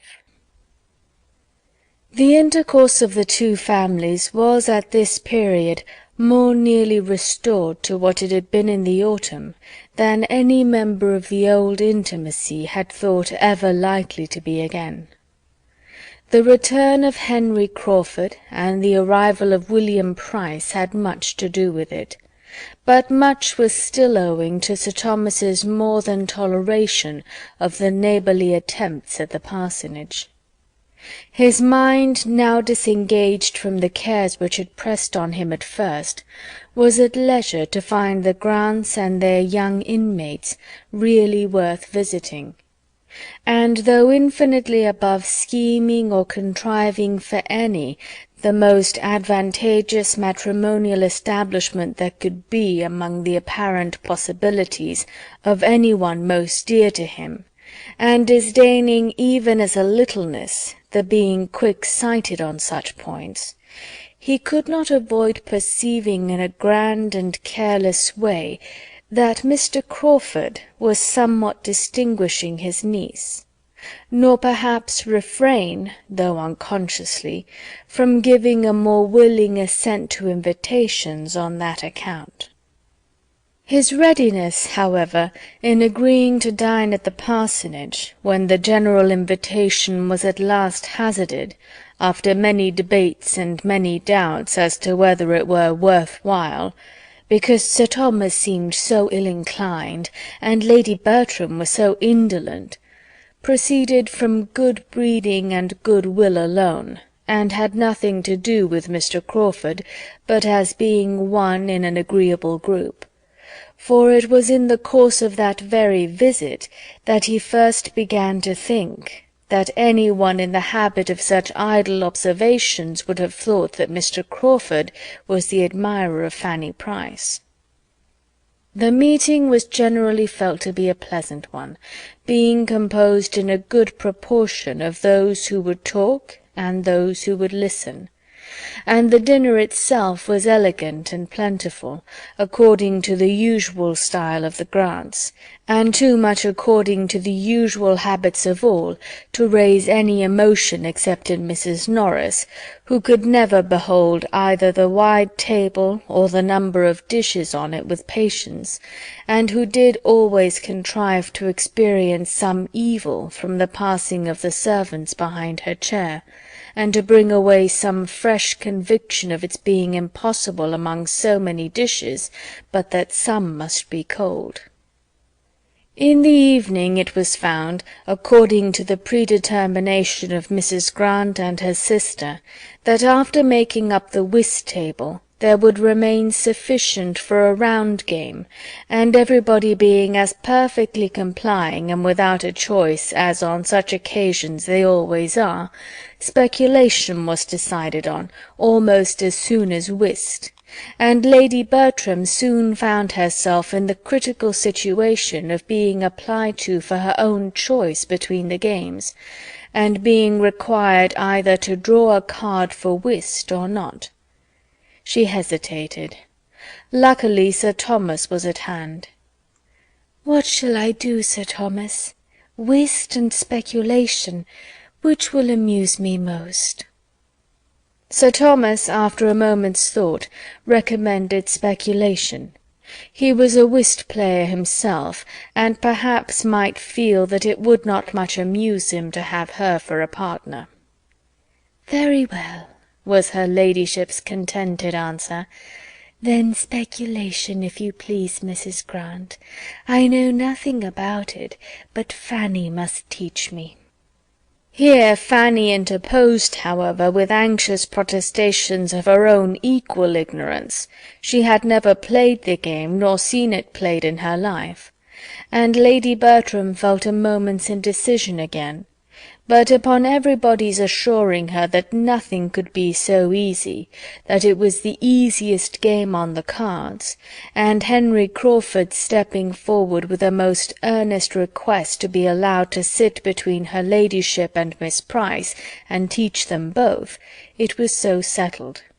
And Sir Thomas, Mrs. Norris, and Dr. and Mrs. Grant, being seated at the table of prime intellectual state and dignity, the remaining 6, under Miss Crawford's direction, were arranged round the other.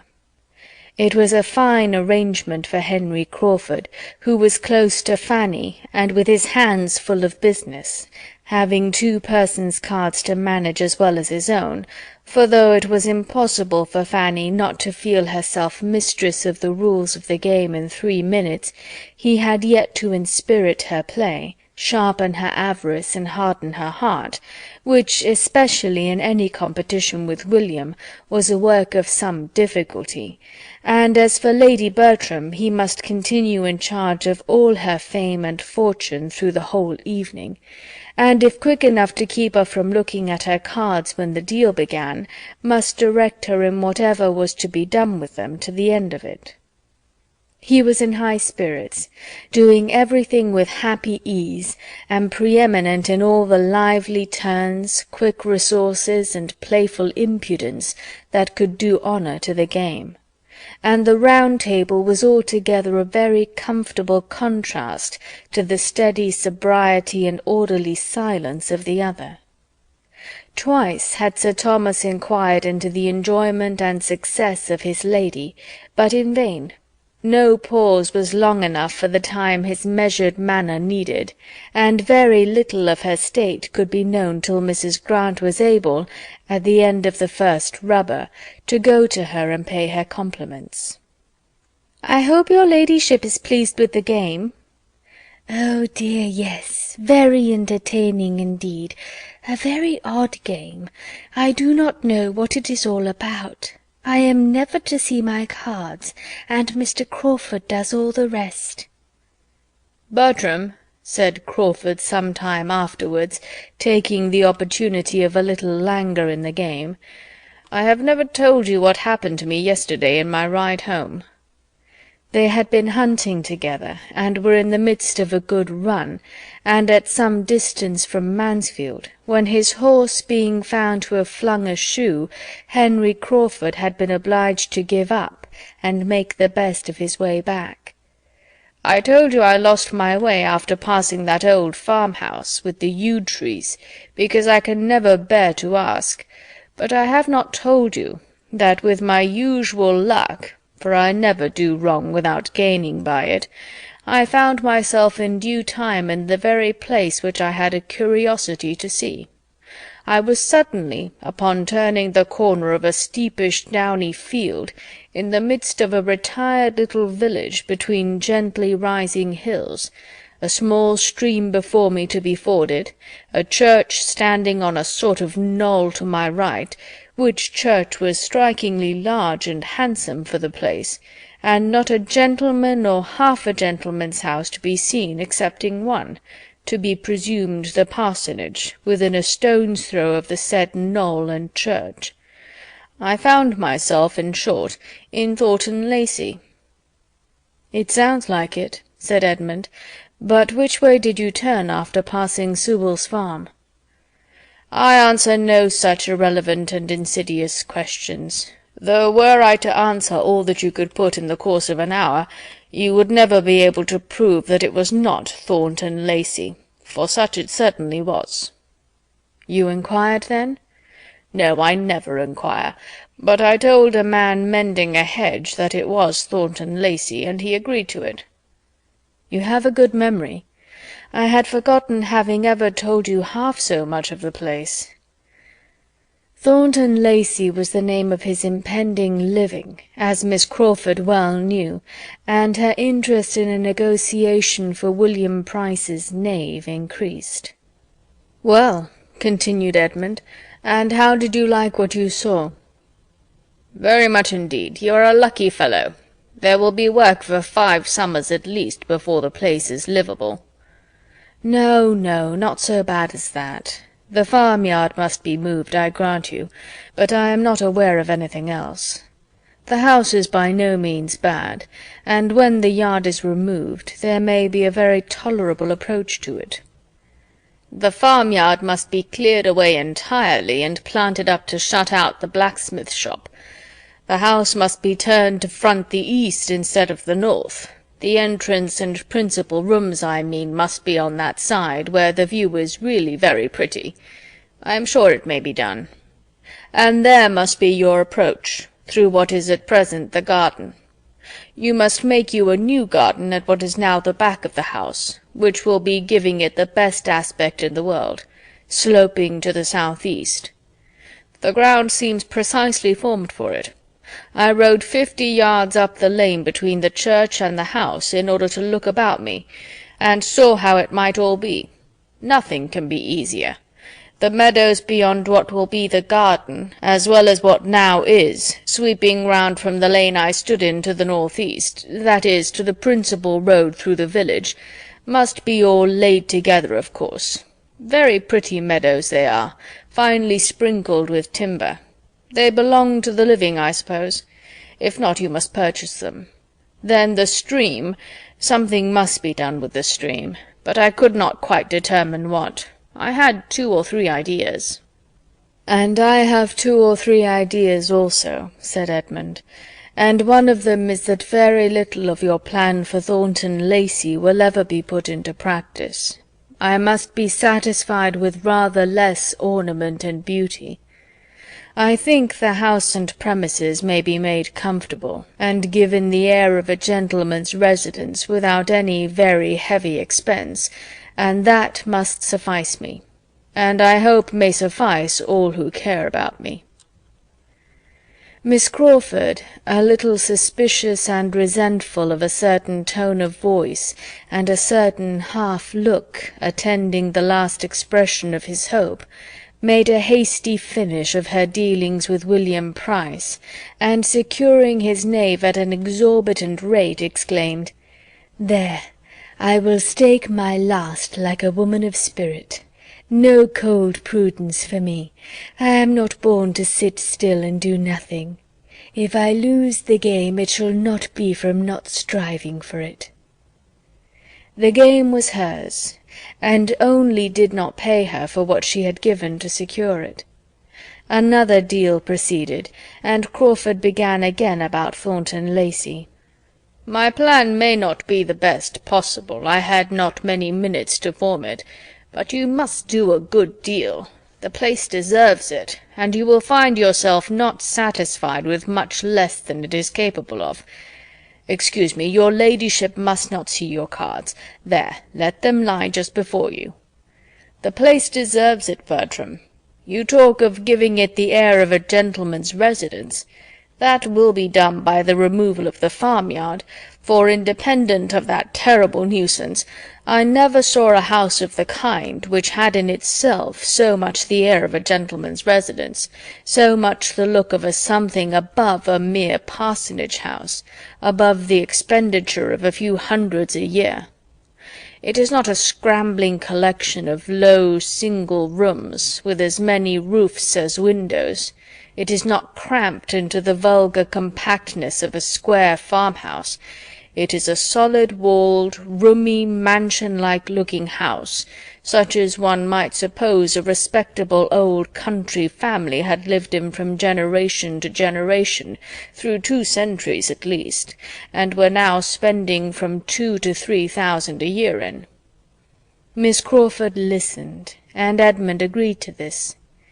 The air of a gentleman's residence, therefore, you cannot but give it, if you do anything. But it is capable of much more. Let me see, Mary. Lady Bertram bids 12 for that queen. No, 12 is more than it is worth. Lady Bertram does not bid 12. She will have nothing to say to it. Go on. By some such improvements as I have suggested, I do not really require you to proceed upon my plan, though, by the by, I doubt anybody's striking out a better. You may give it a higher character. You may raise it into a place. From being the mere gentleman's residence, it becomes, by judicious improvement, the residence of a man of education, taste, modern manners, good connections. All this may be stamped on it, and that house receive such an air as to make its owner be set down as the great landholder of the parish, by every creature travelling the road, especially as there is no real squire's house to dispute the point, a circumstance between ourselves to enhance the value of such a situation, in point of privilege and independence, beyond all calculation. You think with me, I hope," turning with a softened voice to Fanny, "have you ever seen the place?" Fanny gave a quick negative, and tried to hide her interest in the subject by an eager attention to her brother, who was driving as hard a bargain, and imposing on her as much as he could. But Crawford pursued with, "No, you must not part with the queen. You have bought her too dearly, and your brother does not offer half her value. No, sir, hands off. Your sister does not part with the queen. She is quite determined. The game will be yours," turning to her again. "It will certainly be yours." "And Fanny had much rather it were William's," said Edmund, smiling at her. "Poor Fanny, not allowed to cheat herself as she wishes." "Mr. Bertram," said Miss Crawford a few minutes afterwards, "you know Henry to be such a capital improver that you cannot possibly engage in anything of the sort at Thornton Lacey without accepting his help. Only think how useful he was at Southerton. Only think what grand things were produced there by our all going with him one hot day in August to drive about the grounds, and see his genius take fire. There we went, and there we came home again, and what was done there is not to be told." Fanny's eyes were turned on Crawford for a moment with an expression more than grave, even reproachful, but on catching his, were instantly withdrawn. With something of consciousness he shook his head at his sister, and laughingly replied, "I cannot say there was much done at Southerton, but it was a hot day, and we were all walking after each other and bewildered." As soon as a general buzz gave him shelter, he added, in a low voice directed solely at Fanny, "I should be sorry to have my powers of planning judged of by the day at Southerton. I see things very differently now. Do not think of me as I appeared then." Southerton was a word to catch Mrs. Norris, and being just then in the happy leisure which followed securing the odd trick by Sir Thomas's capital play and her own, against Dr. and Mrs. Grant's great hands, she called out in high good humour, "Southerton! Yes, that is a place indeed, and we had a charming day there. William, you are quite out of luck, but the next time you come I hope dear Mr. and Mrs. Rushworth will be at home, and I am sure I can answer for your being kindly received by both. Your cousins are not of a sort to forget their relations, and Mr. Rushworth is a most amiable man. They are at Brighton now, you know, in one of the best houses there, as Mr. Rushworth's fine fortune gives them a right to be. I do not exactly know the distance, but when you get back to Portsmouth, if it is not very far off, you ought to go over and pay your respects to them, and I could send a little parcel by you that I want to get conveyed to your cousins." "I should be very happy, aunt, but Brighton is almost by Beachy Head, and if I could get so far, I could not expect to be welcome in such a smart place as that, poor scrubby midshipman as I am." Mrs. Norris was beginning an eager assurance of the affability he might depend on, when she was stopped by Sir Thomas's saying with authority, "I do not advise your going to Brighton, William, as I trust you may soon have more convenient opportunities of meeting, but my daughters would be happy to see their cousins anywhere, and you will find Mr. Rushworth most sincerely disposed to regard all the connections of our family as his own."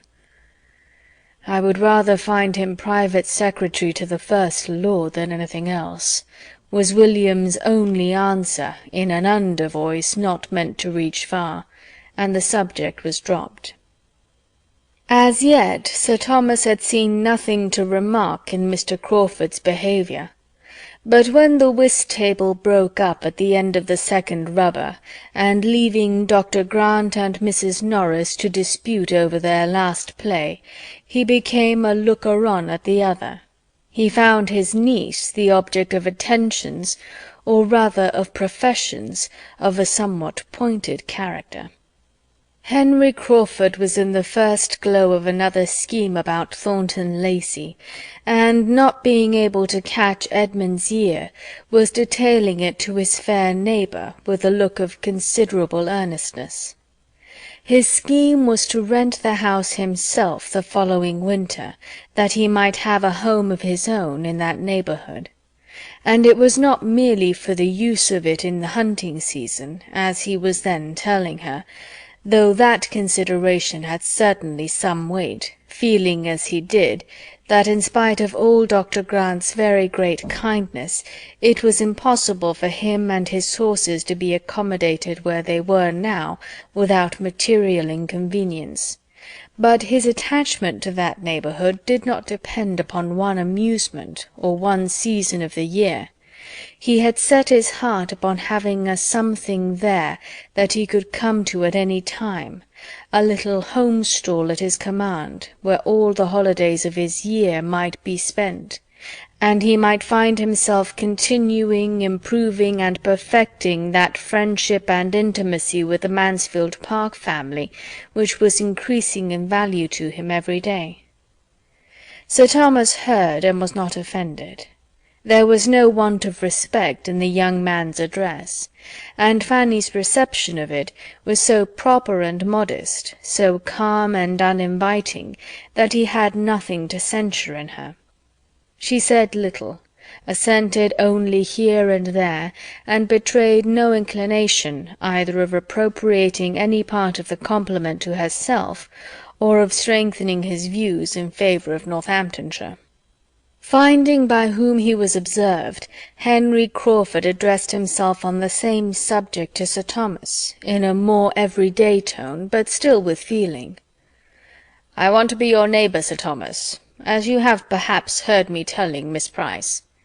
May I hope for your acquiescence, and for your not influencing your son against such a tenant?" Sir Thomas, politely bowing, replied, "It is the only way, sir, in which I could not wish you established as a permanent neighbour. But I hope and believe that Edmund will occupy his own house at Thornton Lacey. Edmund, am I saying too much?"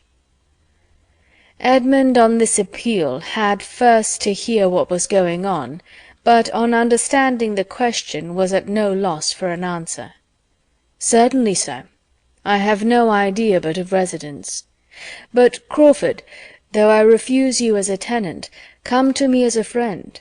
Consider the house as half your own every winter, and we will add to the stables on your own improved plan, and with all the improvements of your improved plan that may occur to you this spring." "We shall be the losers," continued Sir Thomas. "His going, though only 8 miles, will be an unwelcome contraction of our family circle. But I should have been deeply mortified if any son of mine could reconcile himself to doing less. It is perfectly natural that you should not have thought much on the subject, Mr. Crawford, but a parish has wants and claims which can be known only by a clergyman constantly resident, and which no proxy can be capable of satisfying to the same extent. Edmund might, in the common phrase, do the duty of Thornton, that is, he might read prayers and preach without giving up Mansfield Park. He might ride over every Sunday to a house nominally inhabited, and go through divine service. He might be the clergyman of Thornton Lacey every 7th day, for 3 or 4 hours, if that would content him, but it will not.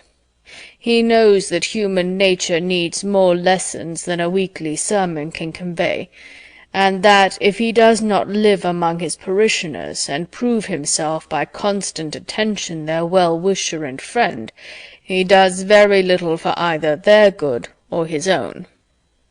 Mr. Crawford bowed his acquiescence.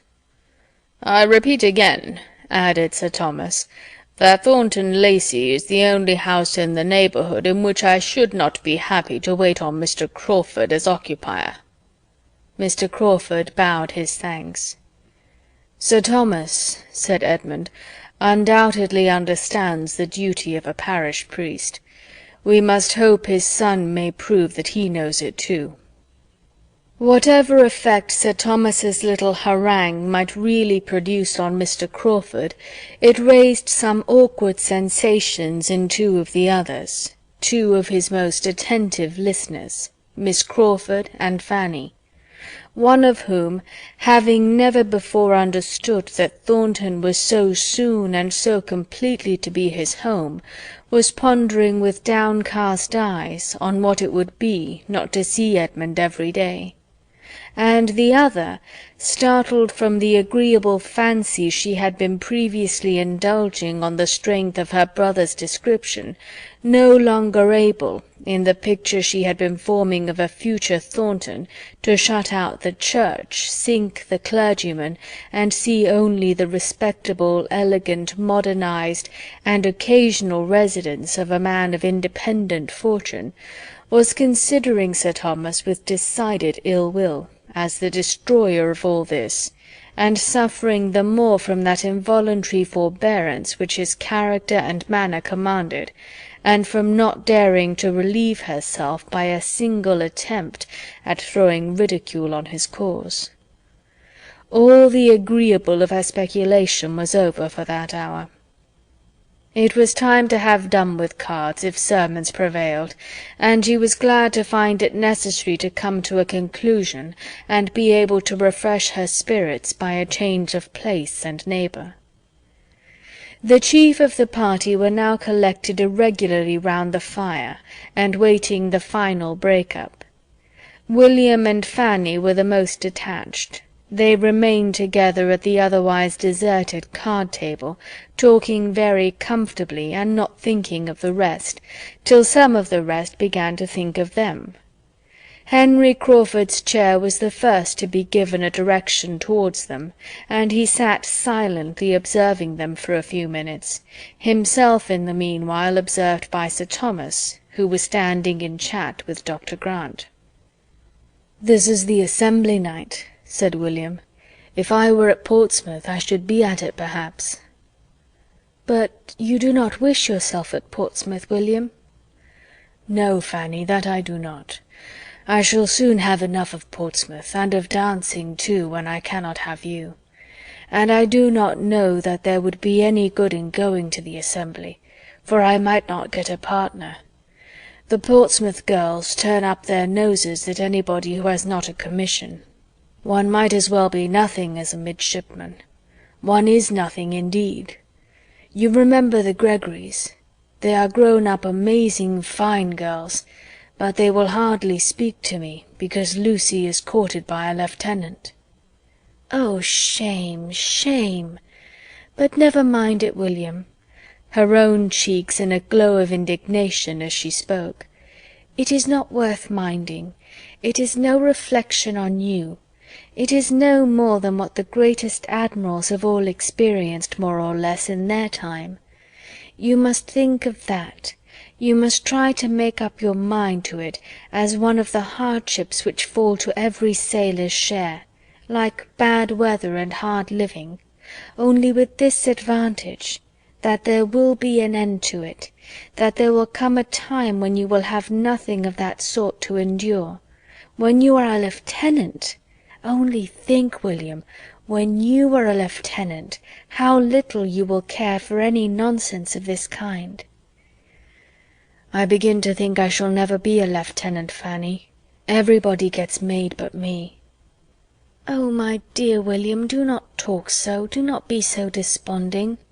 My uncle says nothing, but I am sure he will do everything in his power to get you made. He knows, as well as you do, of what consequence it is."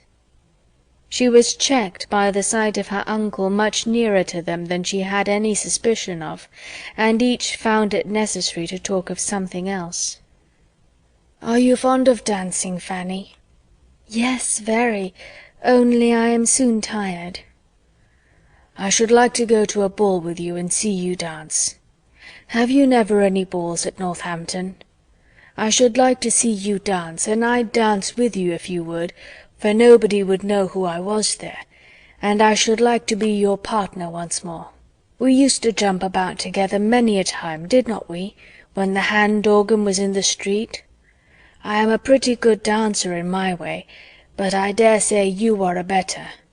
And turning to his uncle, who was now close to them, "Is not Fanny a very good dancer, sir?"